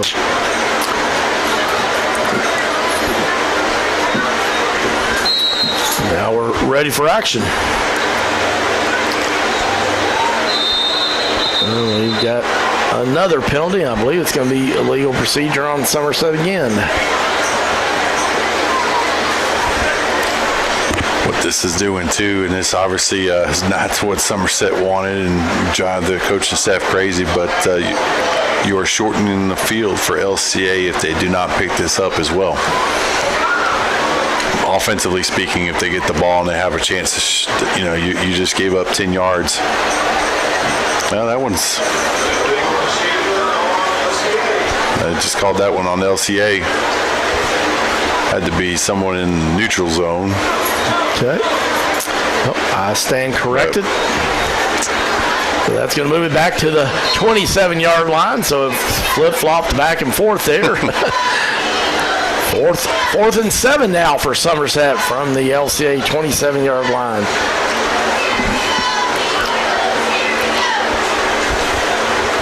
Bruner takes the snap. He's looking to pass. He's getting lots of pressure. He's going to be wrapped up, brought down. And Johnny Bruce. Yep, number 11, Johnny Bruce Drake, the junior, been spending a lot of time in the Somerset backfield tonight, and Johnny Bruce having another great year. He already had 3 tackles for a loss coming into this game, and he's hurt. He's hurt. It's not looking good there for his shoulder, I believe. Yep, Johnny Bruce Drake's shoulder there as the trainer comes on to try to take a look. He's able to come off on the field on his own power, so that's a great sign. But yeah, that shoulder obviously got dinged up a little bit. Maybe he just got a stinger or something, hopefully. Yep. All right, so LCA is going to take over 1st and 10 on their own 35-yard line. 24 seconds left till halftime. Nevis pistol formation, 2 wide receivers up top, 1 up left, fumble snap. Nevis just has to fall on it, so tough break there as far as for LCA trying to put any points up. They just try to get they go right back with this no huddle offense ready to go. Frankie Knight just checks in for the Eagles. He's in a slot wide receiver. Nevis hits Xavier Brown, flips it to Mason Moore. He's at the 50, 40, 30, 1 man to beat, and he's knocked out of bounds about the 23-yard line. A little razzle-dazzle play there, Matt. A little hook and lateral action there, and almost worked. Came up about 20-some yards short, but they will have one more go at it with 4 seconds left on the clock. And I know LCA they're going to go here for a field goal with the good call there. Obviously, with the weapon that Dobbs is, and in his range here, that will extend it with the points for a clock. So this is definitely in his range. It's a 40-yarder. Kick is up by Dobbs and going to be just a little short. Yep. He's kind of pulled it a little bit and just a little short on that one. But that's going to take us into halftime. Your score at halftime: the home team, Lexington Christian Academy, 35. The visitors from Somerset, 0. You're listening to Lexington Christian Academy High School Football on Life 99.1 FM WJMM.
23 yards average per play.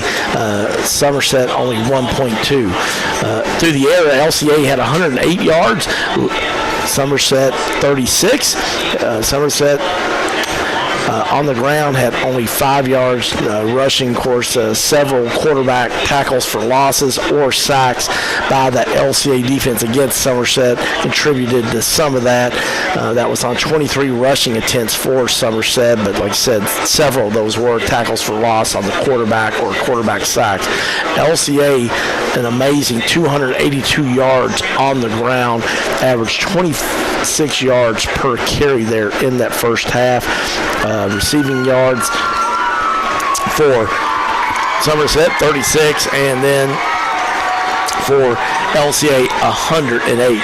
Penalties was probably the only downside for LCA in the first half. The Eagles had 6 penalties for 65 yards. Somerset had 3 for 30, so a lot of that dirty yellow laundry, as Matt Leo likes to call it, here in the first half. 1 turnover. That was by Somerset. Interception by Mason Moore. Time of possession, Somerset actually had it 18 minutes, but unfortunately just not able to get on the board. LCA only about 6 minutes, but the LCA took advantage of that with those long touchdown runs by Xavier Brown and Jeremiah Riffle, and LCA just a dominating first half. Well, it is homecoming at LCA, and they've got the homecoming court that they're introducing right now as we speak. Actually got 3 Eagles football players as escorts for the ladies that are in the homecoming court. So but we're going to take a break, and we're going to send it back to the studio. Your score at halftime, Lexington Christian Academy 35, Somerset 0. Your halftime report brought to you by Asbury University. I want to encourage you to check out all they have to offer online at asbury.edu. That's asbury.edu.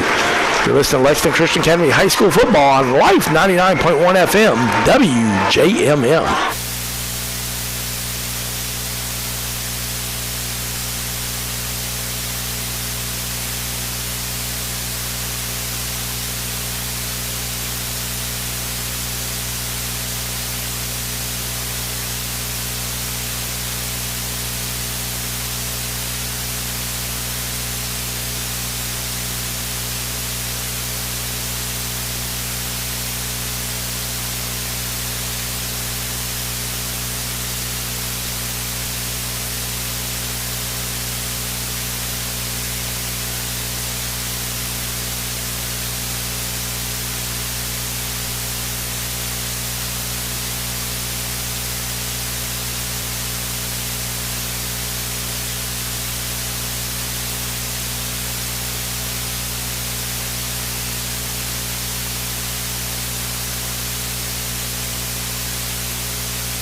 Welcome back to Lexington Christian Academy High School Football. I'm Greg Horn. The Eagles hosting Somerset at halftime. LCA leading 35-0 over the visitors for Somerset. They just announced the homecoming king and queen. The homecoming king is actually Elijah Hammond, outstanding football player for Lexington Christian Academy, and the queen is Lane Cottrell. So congratulations to Elijah Hammond and Lane Cottrell as the homecoming king and homecoming queen for LCA this year. We do want to give a shout out to Drew Long, one of the outstanding defensive players in LCA history. Just brought it every night and just did a phenomenal job on that D-line. Also had to play O-line his senior year, but he is continuing as an outstanding defensive player at Murray State University, and the Racers got a big game tomorrow at Southeast Missouri, and he's playing there in defense and also on their kickoff return team, and really proud of him. He's a redshirt freshman this year and got a bright career, so appreciate him listing in tonight. And I also want to wish Darius Smith good luck as he is playing at Eastern Illinois and having a really, really nice year up there. He's got a couple of touchdown passes there with that team, and doing a good job there at Eastern Illinois, playing special teams also there in the wide receiver position. And then also want to give a shout out to Willie Vernon at North Central Illinois. Will, number 9, called his number a lot during his time here at Lexington Christian Academy. He's playing on special teams and on the defensive side of the ball at North Central College there in Illinois. They are ranked number 1 in Division III. So we wish Darius Smith, Drew Long, and Will Vernon best of luck as they play this Saturday. Let's look at some individual statistics on your halftime report brought to you by Asbury University.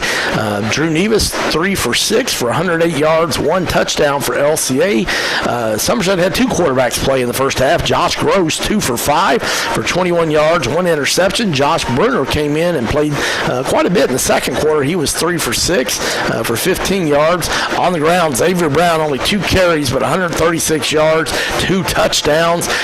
Jay Emerson, 3 carries for 59 yards. Jeremiah Riffle, 3 for 50. And Drew Nevis, 3 for 38 yards for LCA. For Somerset, Guy Bailey had 8 carries for 23 yards. Cam Hughes had 3 carries for a couple of yards. Chase Doan had a carry for 1 yard, and Gross and Bruner unfortunately had negative yardage because of tackles for loss from the quarterback position. On the receiving side, Mason Moore led the way for LCA with 2 catches for 102 yards, and he had a touchdown reception. Xavier Brown had 1 for 6.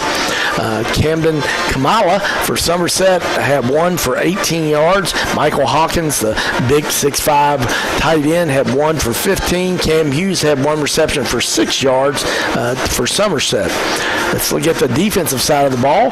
Josh Gross had 4 tackles to lead Somerset. Guy Bailey had a couple. Cam Hughes had 2. Josh Bruner had a couple. Braden Crystal had 1. Chase Keith had 1. Chase Doan had 1. And Hayden Dick had 1 for Somerset. For LCA, Johnny Bruce Drake leading the way. He was in on 7 tackles, had 3 solos, 4 assists. Tyler Morse doing his usual great job also. He was in on 4 solos, 1 assist, had 2 quarterback sacks, and 4 tackles for loss. So Tyler Morse and Johnny Bruce Drake spent a lot of time in the Somerset backfield in this first half. Jeffrey Selby, the leading tackler for LCA, he's got 1 solo, was in on 7 assisted tackles. Wiles Johnson, the senior, playing really well tonight. He's got 3 assists and 1 solo. Frankie Knight, senior, has got a couple of tackles. Will Nichols, the junior, with 1 solo, 2 assists. Mason Moore with a couple of tackles. Jay Emerson and Chance McGahee, Anthony Johns, Ethan Lunsford, Hazel Alon, and Jeremiah Riffle all each had a tackle. In addition, Elijah Hammond and Major Hammond had tackles, and Parker Cheney also in on a tackle. So lots of Eagles, as Matt Leo likes to say, a lot of hats around the ball, and that's why they've got such an outstanding defense this year, even though they've played one of the toughest schedule, actually the toughest schedule, should I say, in the state of Kentucky. The team just does a great job there, does not give up a lot of points, only giving up 13 points a game. And when you play the toughest schedule in the state of Kentucky, that is saying something. Well, we're going to take a final break, and then we'll be back with second half action. We've got about 2 minutes and 30 seconds left till halftime. Your score at halftime, Lexington Christian Academy 35, Somerset 0. You're listening to Lexington Christian Academy High School Football on Life 99.1 FM, WJMM.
Welcome back to Lexington Christian Academy High School Football. I'm Greg Horn. The Eagles hosting Somerset. Somerset LCA leading 35-0. I want to thank Asbury University for being the sponsor of the halftime show. Appreciate their support of Lexington Christian Academy High School Football. They've been a great supporter the 7 seasons that I've been the voice of the Eagles, and we appreciate that. I want to thank Herbie McGahee and Air Control. Since 1971, Air Control is Lexington's premier heating and air conditioning company. If you need to get that air checked, you know that first cold weather blast is coming soon, and so don't wait until it's too late. Contact them at aircontrolco.com. That's aircontrolco.com. Also, I want to remind you, we'll be having the Cockrell's Collision Repair Defensive Player of the Game, and also the offensive player will be brought to you by Gaddytown. So if you're looking for a place for your child's next birthday party, you can go check out Gaddytown on Nicholasville Road. If you watch some college football, pro football, man, they got lots of big screen TVs. You can watch lots of games there. Great place to grab a quick lunch during the week. And located right behind Red Lobster, we want to thank Gaddytown for being a sponsor of Lexington Christian Academy High School Football. We also want to thank the Justice Group. Richard and Laura Justice and Lisa Dickens are our exclusive real estate team for Lexington Christian Academy High School Football. If you've got any real estate questions, whether you're looking to sell your home or maybe thinking about buying or looking at some rental properties or trying to make some investments, check out the professionals, Richard and Laura Justice and Lisa Dickens with the Justice Realty Group. They are associated with Rector Hayden Realty. To contact them, check them out online at thejusticegrouprhr.com. That's thejusticegrouprhr.com. Well, because of the homecoming activities, getting a little slower start here to the second half, but both teams are back on the field and about ready to start here again, and see what LCA did get the ball to start the half, but I believe Somerset should get it here to start the second half. And Somerset, I know, Matt, they got some first downs, had some momentum, but just could not get any points. And man, I know they'd like to get this opening drive and try to get some points on the board. So. There's no doubt about it, Greg. They love to get something started, with this opening drive, or at least take some time off the clock. That's for sure. So, well, we got a lot of fog and stuff going on here.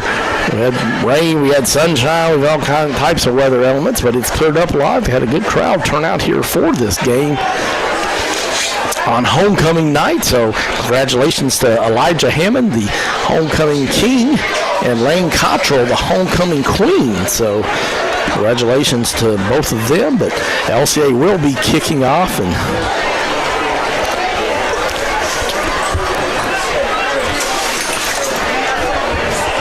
Andrew Dobbs, ball's on the 40-yard line, and he had 4 touchbacks in that first half, and this one is going to be fielded. I thought he was going to go on and field it Bailey, but it was inside about 3 yards deep in the end zone, so he decided to go on and let it hit and go down. So Somerset will start 1st and 10 at their own 20-yard line, and they started off with Gross at quarterback, but Bruner, the freshman, finished. And see who they start in the second half for at the quarterback position.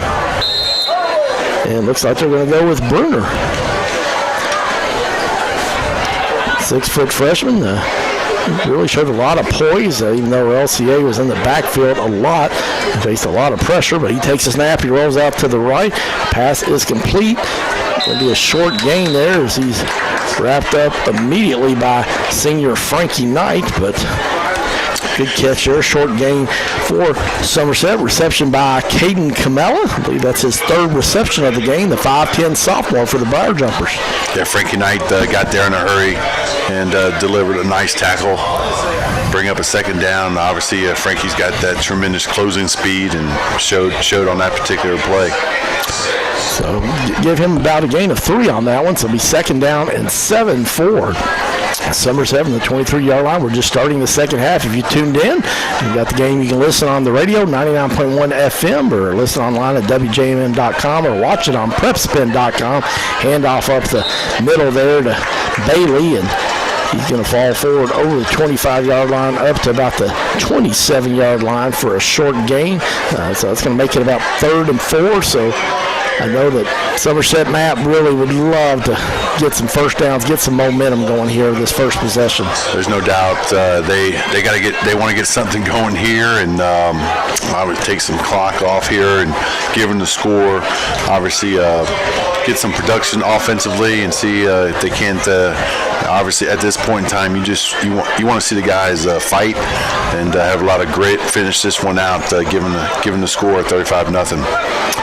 All right, Brenner takes the snap. He's trying to pass up the right side, trying to hit Big Hawkins, but Mason Moore was in between him, and Hawkins couldn't get to it, and it's going to make it. It'll be an incomplete pass, which will make it 4th down. So unfortunately for Somerset, just not able to get anything going there on that first possession of the second half. So Hawkins will punt the ball. He's at his own 15-yard line, and back for LCA at their own 45-yard line is Mason Moore and Xavier Brown. Mason Moore would have had a punt return touchdown, but unfortunately a penalty on LCA brought that back. Punt by Hopkins is fielded by Moore at the 41-yard line, but he runs up to about the 44, just runs out of bounds in front of the Somerset bench, and so LCA will get their first possession of the half. But Matt, just a really tough first half for Somerset, only 41 yards offensively, but LCA total offense in the first half just amazing. Yeah, 390 yards for LCA. Somerset was 41. Like you said, they're just looking to get something started. Number of plays, and you look at that too. It hasn't taken LCA very much, so they've only run 17 offensive plays. Yards per play, that's huge, almost 23 yards a play. So they're getting big chunks, and they're getting them, very efficiently. All right, let's see what the Eagles start off here if they have dialed up. Head coach Doug Charles, Oakley Watkins, offensive coordinator Evan Wright up on top of the press box, calling down what he sees. Direct snap to Xavier Brown, hole up the middle. He's up the midfield all the way up to about the 40-yard line of Somerset there on the direct snap to Xavier Brown. So nice run there by Xavier. Yeah, that was a unique formation there in the backfield. They're almost like a full house, wishbone formation, and got the direct snap. So you had two backs that were your lead blocks coming through there for Xavier Brown, and picked up a big gain. Major Brown checks in. He's in like a tight end position there on the left side. Jay Emerson in the backfield. They hand it off to Big Jay, and he's trying to get out to the right side. He breaks a couple of tackles and drags another briar jumper or two down to about the 30-yard line. But good job there by Somerset's Rylan Carter, 6 foot, 200-pound sophomore, to finally wrestle down Jay Emerson, because at 6'1", 230 pounds, he's a load. He sure is. I tell you what, he's got that low center of gravity too, with those big, powerful legs, and he can run through some tacklers. Gain of 8 by Emerson on that one. 2nd down and 2 for LCA from the 32-yard line of Somerset. 9:18 left in the third quarter. LCA leading 35-0. Nevis takes a snap, rolls out to his right, but then swings back. A little delayed screen pass to Selby. He's going to take it. He may take this one all the way. He does. 20-10. Touchdown, LCA. Jeffrey Selby. Haven't seen that play this year, so Coach Oakley Watkins dialing it up. Beautiful play there. Obviously just kind of a fake. Selby was the up back and got lost, if you will, between the line of scrimmage, and the whole play was coming to the right-hand side. Nevis pulls up and finds Selby and throws it back the misdirection to the other way, and so happy for Selby there to get that one there. I'd love to see him get in the end zone like he talked about earlier. He's doing so much defensively and does a lot of dirty work most of the time offensively with just lead blocks and just crushing blocks, but that time he was a benefit there with the receiving end and was able to take that screenplay all the way to the house for a score. That is Selby's second touchdown of the year. So Happy for that senior, as you said, just an outstanding football player, and Coach Watkins talks about him all the time with the blocking and things that he does, so selfless. But good to see that senior get that. He could very well, if he wants to, play on Saturdays. I know he's made a visit to Center College, so 42-0, no extra point by Dobbs is good, and that will present a running clock here for the second half. Has to be a 36-point lead or not, and something I don't think I've seen here in the 7 years that I've been doing LCA games, but it's like almost like a little fog on the field, Mr. Leo. I tell you, we're talking about our windows and stuff. We know why things are kind of steaming up and fogging, but there's about a mist and a little bit of fog going on out there. A little changing that atmosphere. Give a shout out to my mom, Lois Horn, and my Aunt Donna listening tonight, and Sherry Matherly. Appreciate them listening to us broadcast games each Friday night. But this time, Dobbs on the kickoff right at the end zone, but Bailey had 1 foot in the end zone when he received that, so it's an automatic touchback. And so Somerset will have their second possession of the night. I want to thank Troutman and Napier for being a sponsor of Lexington Christian Academy High School football. They're actually a sponsor of the podcast. If you want to listen to a podcast of this game, it'll be available Monday morning at our website, WJMM.com. Troutman and Napier provides legal counsel for all your business needs, having been providing counsel for over 30 years in Central Kentucky. Let Greg Napier and his team help you with any legal matters your business may need help with. Check them out online at TroutmanNapier.com. That's TroutmanNapier.com. This time Somerset runs it over up the left side of their O-line there. Mr. Bailey, just a lot of carries tonight, and just a sophomore, but man, he just keeps grinding, but unfortunately just not much there for him. Johnny Bruce Drake having a phenomenal game. Johnny Bruce Drake led LCA in tackles at halftime, had several tackles for loss. He gets another one there, so that'll make it 2nd down 11 for Somerset at their own 19-yard line. Brunner's in pistol formation. He's got Bailey to his right, 2 wide receivers to the left, 2 to the right. Looking to pass, a little swing pass to Bailey out of the backfield. It's complete at the 15-yard line, and he gets it up to about the 20 before he's brought down by Tyler Morris, and I believe Johnny Bruce Drake in there again. And that's good to see, though, because, Matt, we were a little concerned about Johnny Bruce's shoulder earlier, but obviously he's okay, or he's fighting through it. Yeah, obviously he is a tough player there, but hopefully it was just a stinger or something he was able to shake off, and for him being back in the game, you're right, that's a great sign. 3rd down and 9 for LCA. He is in on, that's his second play. He's, of course, had that one tackle for the loss, the one before that, but really good to see that young man okay. He brings it every Friday night. Lots of pressure on Brunner. He's scrambling, rolls out, and Tyler Morris is like, you're not going to get a wow. Brunner almost still stood up after Morris throws him down, but great effort there by Brunner. But Tyler Morris has spent a lot of time in the backfield tonight, and that's why he leads LCA in tackles for loss and quarterback sacks, and why he'll be playing on Saturdays at the Naval Academy. That's right there. He's got a lot of speed. He's fortunate there. He slung him, but he almost came out of it, but had enough strength to get him down. So that was a big sack there for Tyler Morris once again. Somerset will be punting here for this second time here in the second half. Hawkins is about 3 yards deep in his end zone.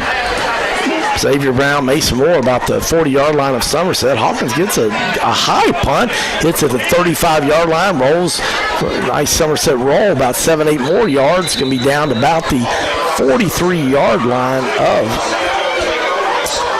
Somerset.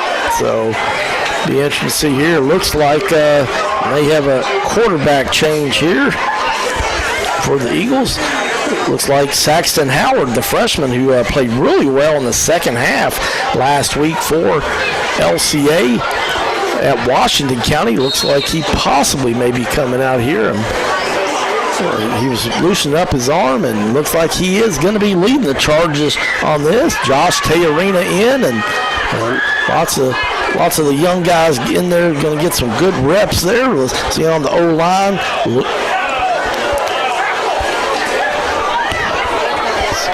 Pistol formation. Howard's there. Wiles Johnson's going to come in and help out, but I think LCA may have to call a timeout because just doing a lot of subs, trying to get some fresh guys in there, and unfortunately communication there not one player short, so the Eagles will have to burn a timeout. But 4:49 left in the third quarter. It's all LCA, 42-0. The Eagles leading Somerset. They will host Danville next week in another district game. We want to thank Reliable Residential Roofing for being a sponsor of LCA Football.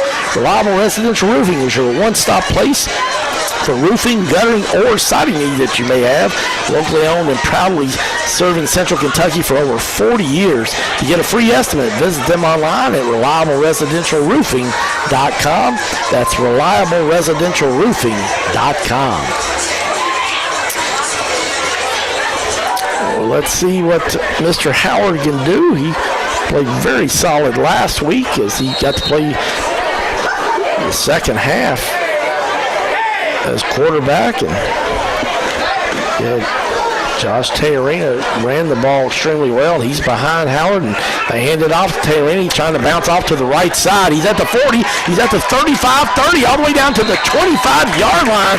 Josh Teorina with a nice run on his first carry of the night. Yeah, you've heard the coaches talk early on about Teorina and how aggressive and how they love to see him run and stuff. And it's great to see, obviously, in a ball game like this where he's getting some reps. And I tell you what, he made the best of it with a big run right there. So it'll be 1st and 10 for the Eagles at the 23-yard line of Somerset. 4:12 left here in the third quarter. Howard pistol formation, got Teorina right behind him. They hand it off Teorina again. This time he tries to bounce off the left tackle there and tries to run right up behind big number 50 on that O-line there. That is Ben Royce, the 6 foot, 265-pound senior, and nice hole there, and going to be a gain of 5 for Teorina on that. So it'll be 2nd down and 5 for LCA from the 18-yard line of Somerset. Also in on that O-line, freshman Brooks Kerwin. He's going to be a good one, 6'2", 255 pounds. And Preston Hayes in there too, another big freshman O-line. Howard tries to pass in the end zone for a touchdown. Was trying to hit Will Rich, the big 6'3", 205-pound sophomore, but good coverage there by Somerset. Yeah, Rich, obviously a big frame there, 6'3", a sophomore, and trying to go up top there, almost connected. Yeah, this coaching staff really likes Will Rich, and so much talent here at LCA and all that upperclassmen. So Will not getting a lot of playing time this year, but they are really high on his potential and expect to see him get a lot of touches next year. But he had a couple of catches last week, did a great job. This time in the round, they hand off to Evan Nevis. So good to see that junior, man. He's overcome a lot of adversity and injuries, and good to see Evan Nevis get a nice run there. He's going to have enough for first down, and so it's going to be 1st and goal for the Eagles from their own from the 6-yard line of Somerset. So Nevis, obviously, a lot of great Nevises. Yeah, I'm sure have. They've come through here and obviously been very productive throughout the years. And like you said, it's great to see Evan get a carry there. Howard takes the snap. He rolls out to his right. Tries to pass. Oh, wow. He held on to it. Nice catch there. Rich. Big Mr. Rich. Yeah. Tell you what, that was Rich right there. I tell you what, was able to pop off there, kept the concentration, and brought it down. And on top of that, he was able to keep his feet inside the pylon. So great hand-eye coordination, and way to finish it off there for Will Rich there with the score. And touchdown there for Howard. Sophomore gets the first touchdown of his career, so that's very exciting. And kick is up, and it's good by Mr. Dobbs, so that makes it 49-0. LCA leading with 1:57 left in the third quarter. A lot of talent on this LCA team, and Will Rich coming into this game had 3 receptions for 28 yards. So looking for a lot of bright things for him in the future. But you got 17 seniors on your team. You got to wait your turn sometimes. You do. You got to pay those dues and stuff, and but it's great. You're putting in the same amount of hours and time and requirements. So you love to see an opportunity like this where you come out and kind of reap those benefits, and it's great. And it's also getting game reps. So there's nothing like that can substitute a real game live experience. Frederick Douglass is leading Great Crossings 31-0 late in the third quarter. Woodford County is leading Collins 27-21 at the end of the third quarter.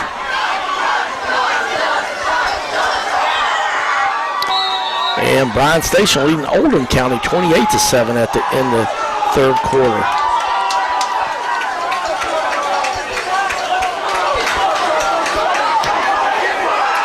Kick is up by Dobbs, and this one's going to hit, this time Bailey once again, right about a yard inside the end zone, so it's an automatic touchback.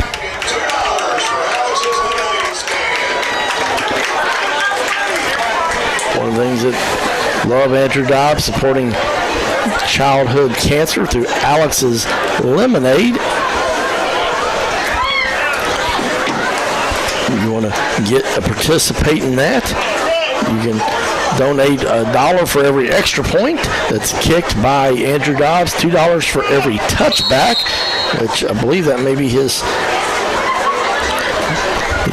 He's had so many, I'm losing count on those, running out of ink in my pen with that.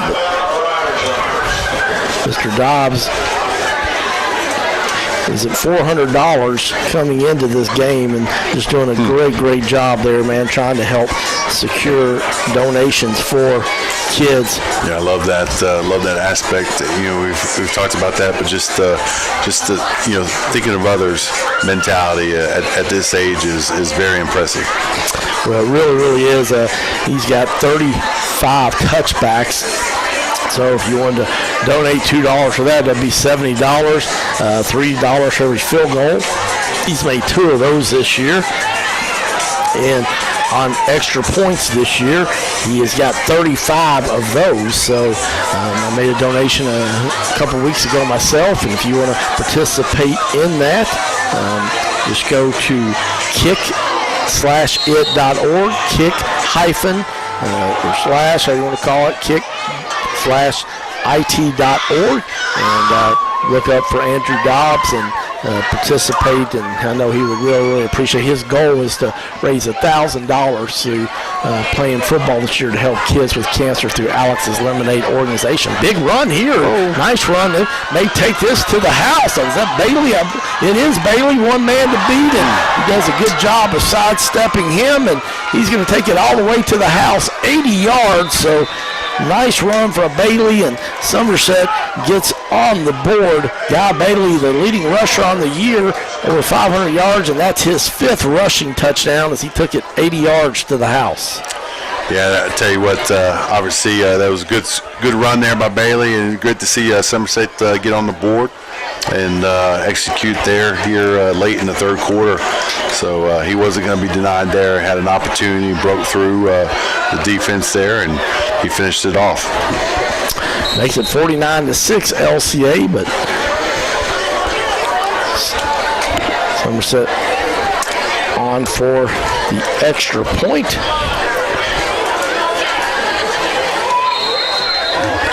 Kick is up, and it is good. So Somerset gets on the board, 49-7. Extra point there by Rubel Anderson. So he's just a freshman. So a lot of good young players for Somerset.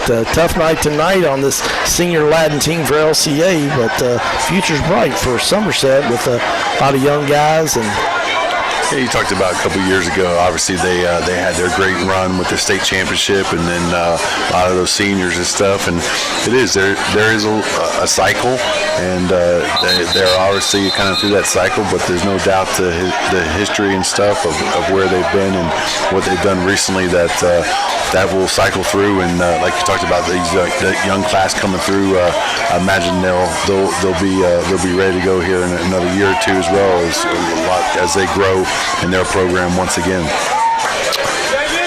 43 seconds left here in the third quarter. We'll take a 1-minute break and send it back to the station here. We send that, so.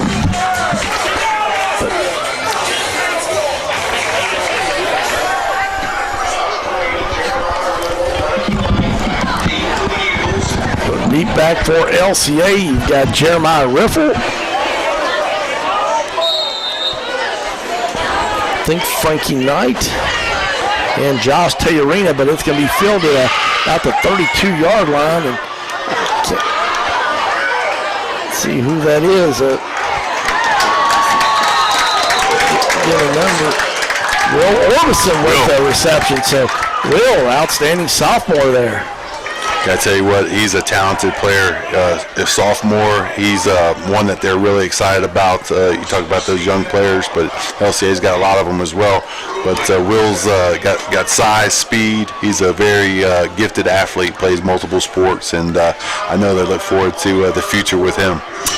Yep, there's going to be a lot of opportunities next year with 17 seniors on this team, and expecting big things out of Orbison. So. But that is going to be the last play of the third quarter, so we are going to take a 1-minute break, send it back to the studio to Ron White. Your score at the end of 3, Lexington Christian Academy 49, Somerset 7. You're listening to Lexington Christian Academy High School Football on Life 99.1 FM, WJMM.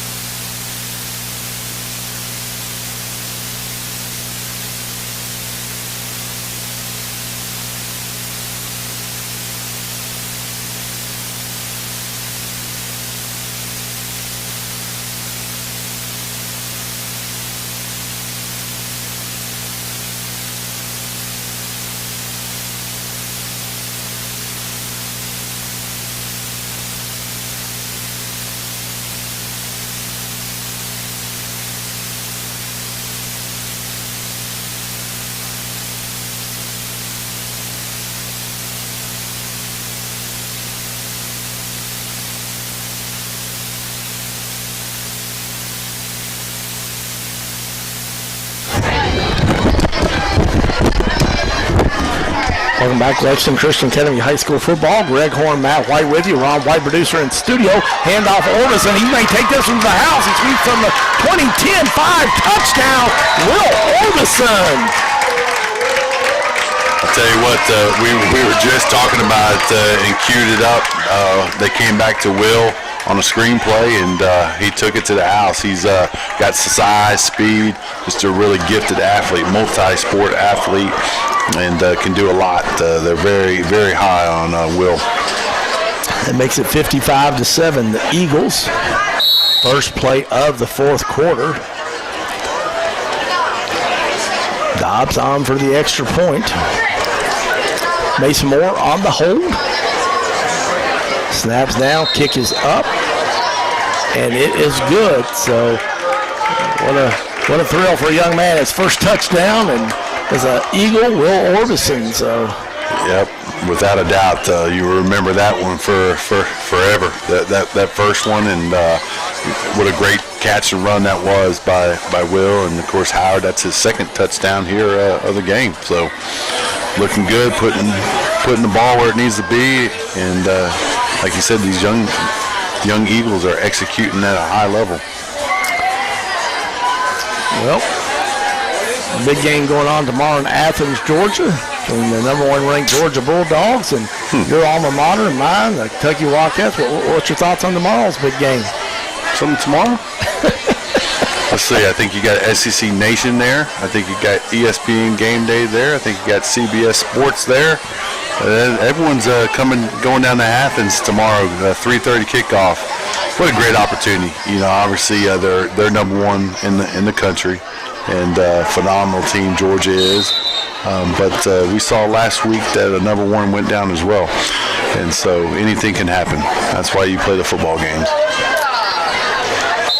Dobbs kicks it into the end zone again. It's be a touchback, but 3:30 p.m. won't be very much traffic as usual on Saturdays in Lexington because there'll be a lot of people going to be watching. For some reason, you have to be. You're not going to be watching that game or something. Yes, you may. Football's not your thing or whatever. Which sure, I'm not talking to anyone obviously watching this game if it's not, but you may venture out and do some errands around that time. It might be pretty quiet out in Lexington on the streets. No doubt about that. All right, see what Somerset can do here. 1st and 10 on their own 20-yard line.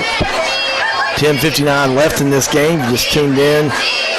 Radio WJM 99.1 FM, PrepSpin.com, LCA 55-second. Bruner trying to hit deep down the left sideline. Pass is complete at the 40-yard line. He's going to take this all the way to the house. Touchdown. Somerset pass complete to Hayden Dick, the junior. 80 yards. Just like that, to get that score back for Somerset. Yep, you've got the freshman quarterback Bruner and found the junior Hayden Dick. He got behind the secondary there. He was wide open, hitting about the 45-yard line of Somerset, and he took it the other 55 yards to the house. So that was a quick strike there by the Briar Jumpers here to answer in the fourth quarter.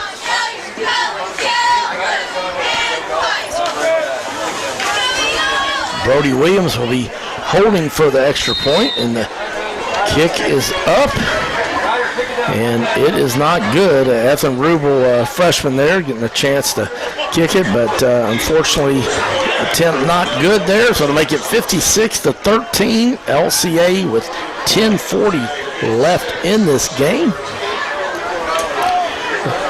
Matt, as a former defensive player, man, you got to love this Kentucky Wildcat defense this year. I tell you what, I do.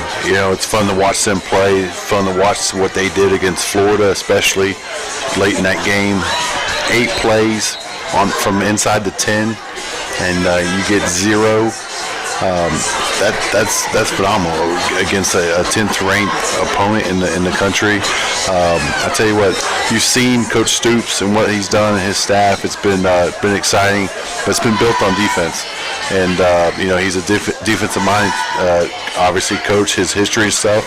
And then you see obviously excitements throughout the year with the offense, especially last week against LSU.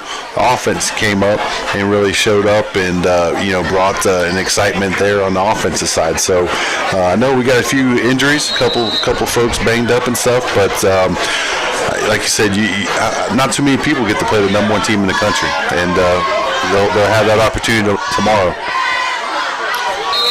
Little short pooch kick there by Somerset, and Orbison getting lots of touches tonight. He fields that one and going to be down at the 41-yard line of LCA. So LCA will have outstanding position, and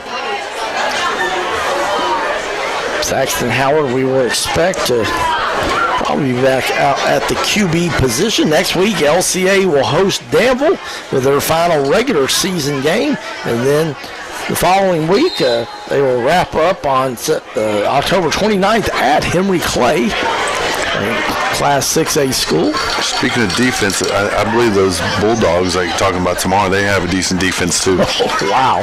Yes, they do. That's a lot of speed and some grown men on that team.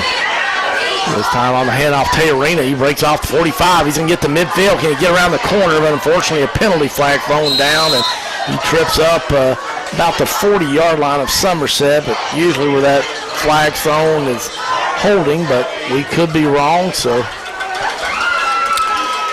Yep. Nice run by Josh Teorina, the junior, and it is going to be holding, so. The gate's almost a 20-yard run by Terry. going to take it all the way back to the 36-yard line of LCA. 9 minutes left in this one. I want to thank Rob White, our producer, back in studio on the radio. If you're watching on PrepSpin.com, thank Mr. Drew Johnson on camera tonight. I'm Greg Horn, alongside me former Wildcat New York Giant Matt Leo. Thanks for watching. Saxon Howard, great job on the fake handoff. He's trying to get around the corner. He does. He's at the 50, cuts back midfield, the 40. Now he cuts back to the right. He's at the 20.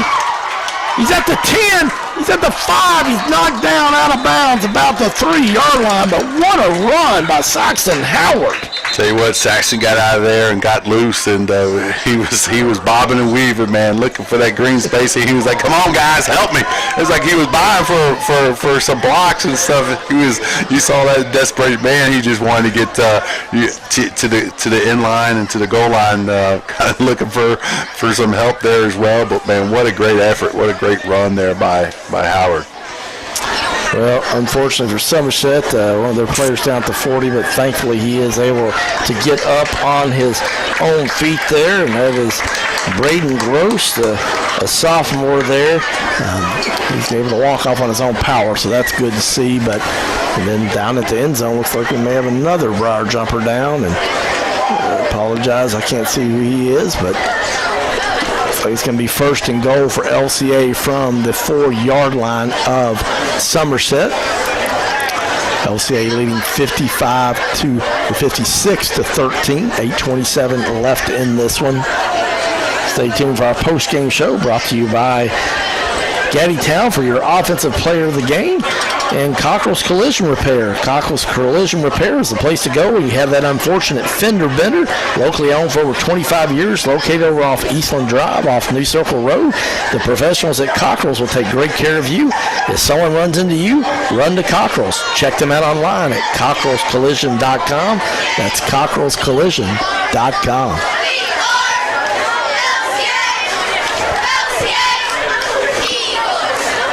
It looks like the young man for Somerset, and that is number 2, Collier White, a 6'1 sophomore, and he was able to get up and walk off on his own feet, so that's a good sign there. But a lot of fatigue starts to settle in, Matt, late here in the fourth quarter, and a lot of Somerset guys, almost all of them playing both ways. Yeah, you talked about their numbers as a whole that they brought here tonight and that they're traveling with throughout the season. Very slim, so you know a lot of folks going both ways, and obviously it does set in, especially in the fourth quarter. All right, Saxton Howard, backfield. Next to him, he's got Evan Thompson on his right. Hands it off to Thompson, but not much there. Good job by Somerset as they had a lot of penetration there. Don't know if we'll have any gain on that. In fact, may have lost a yard, so that's going to make it second down and goal from the 5-yard line for LCA.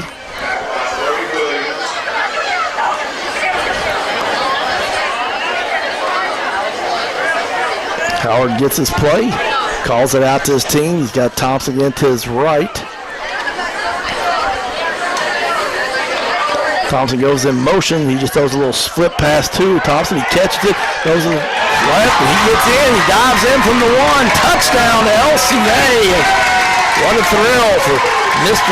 Thompson, Evan Thompson. He's a senior. Big celebration down here with these guys celebrating for Thompson getting the score, but I think Coach will accept that one there. He gets in there, so a beautiful play there by Coach Watkins and setting that up, and great execution, and Thompson takes it in. You can tell that that senior class was loving him and knows that, you know what, puts in the same work, and they were very excited. You love to see that team celebrate with each other. Yep, Evan Thompson, his first career touchdown for LCA on the varsity level, so congratulations to him. That makes it 62-13, and the kick up by Dobbs is good. That makes it 63-13. So Lexington Christian Academy is great to see some guys that, like you said, that practice hard every day, but may not be in the starting lineup, and Evan Thompson, what a great thrill for him, getting his first touchdown. Will Orbison, so Will Rich, so 3 guys tonight with their first touchdown on high school varsity level. I may not be able to sleep tonight. So. I tell you what, they'll be excited. Be excited for sure. There's no doubt, and they should. That's what it's all about. Playing underneath the lights for your school, Friday night lights, and a district game. Even though it's obviously the game's well in hand, but still they're executing and making plays, and that excitement will last a lifetime. Well, make sure you join us next week. Danville will be coming here to LCA, another district game. LCA wanting to finish the year undefeated in district. Of course, they want to keep that RPI high, so they'll have home field advantage throughout the playoffs.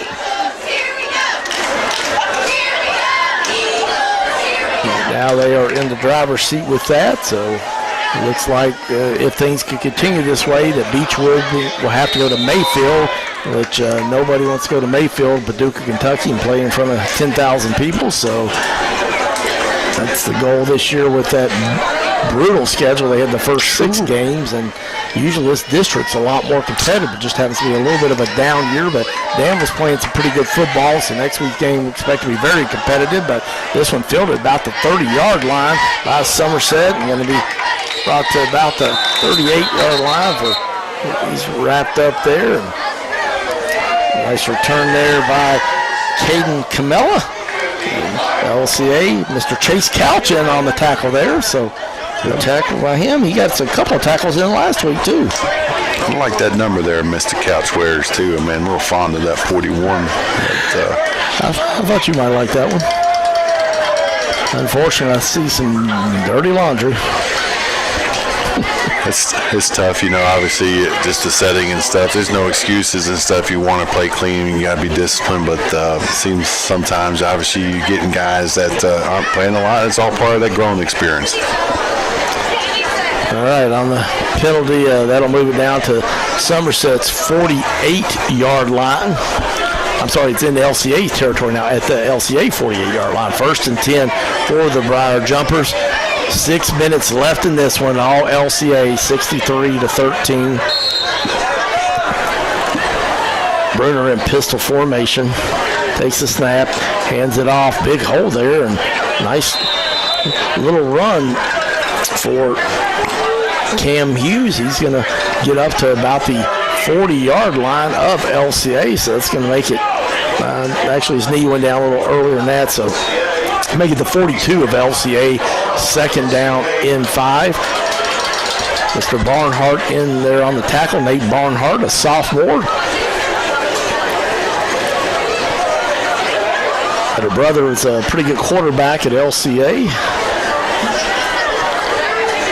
I believe Jaden's going to be a really nice,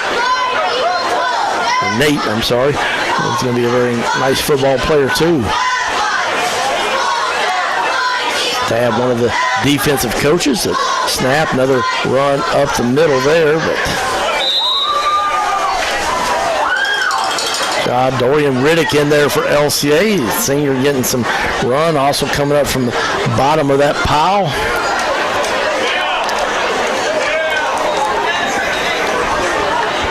It's going to make it 3rd and 3 for Somerset from their 40-yard line.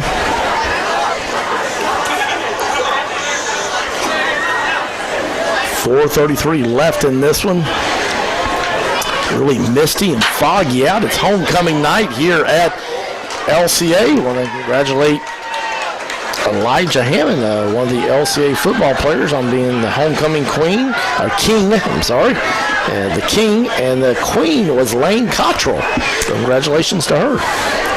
Yeah, 2 great young folks there with the homecoming king, queen. Tell you what, Elijah's I've been able to meet him over the years, and fine young man on and off the field, and obviously been a big contributor for the Eagles throughout his career. Yeah, he's been really solid on offense and defense, and just one of these seniors that just brings it every night. But Hughes there on the run, short game, but that's going to make it 4th and 4.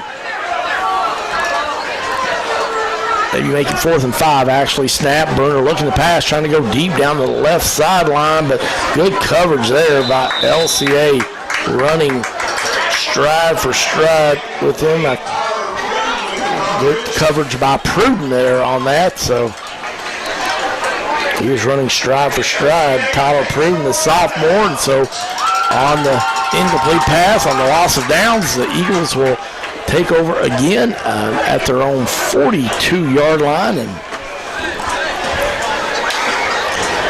coming into this game, LCA was averaging 37 points a game, and they've got 63 tonight with 3 minutes left. And that average will go up a little bit, and one of the things you think about that, Matt, they play with their starting quarterback 3 games. In the first 6 games, they play the toughest schedule in the state. That's a great perspective there. It's true. It just shows the versatility and the depth. Of course, Mason Moore really stepped up in those games, and great to have that option there at quarterback. But you're exactly right. They were able to overcome that, and of course, welcomed Nevis back for sure. Obviously, when he got healthy and came in and just started to execute right off the bat. That's going to cost LCA 5 yards and delay a game. Didn't have enough players on the field, so they got another sub in there, and so now the Eagles should have enough guys and ready to roll. So make it 1st and 15 for LCA from their own 38-yard line. 2 minutes left in this one. Howard takes a snap, hands it off to Terry in a big hole. He's all the way up to midfield where he is tripped up and brought down by Somerset's Josh Bruner, quarterback, having to play both ways like just about all the Somerset players.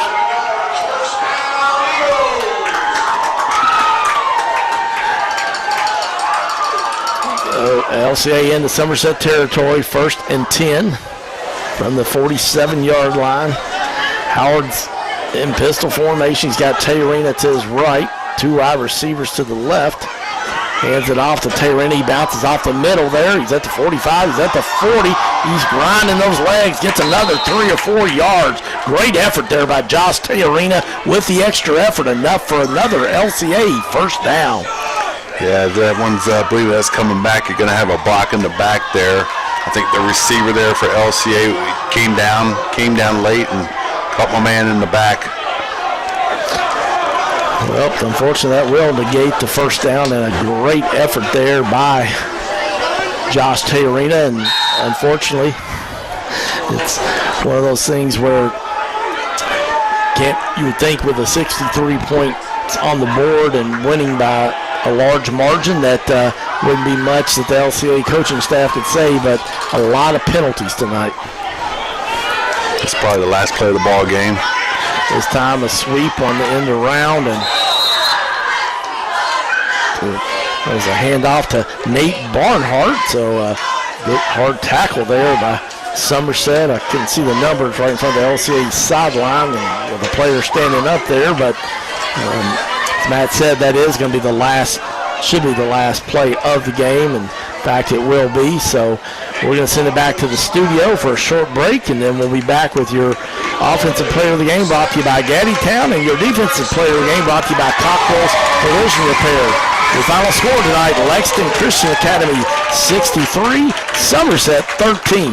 We'll be right back after this short break. You're listening to Lexington Christian Academy High School Football on Life 99.1 FM, WJMM.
Welcome back to Lexington Christian Academy High School Football. I'm Greg Horn alongside me, Matt Leo. The Eagles go to 8-0 with a 63-13 win over the district rival Somerset.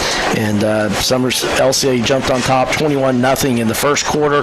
And then the second quarter it was 14 and halftime 35-0. LCA played their reserves the whole second half, but a lot of talent on that side too. And just to be honest, Somerset really outnumbered tonight. Only about 25 players on their sideline, but another 28 points from the reserves from LCA made it 63-13. LCA with a big win tonight.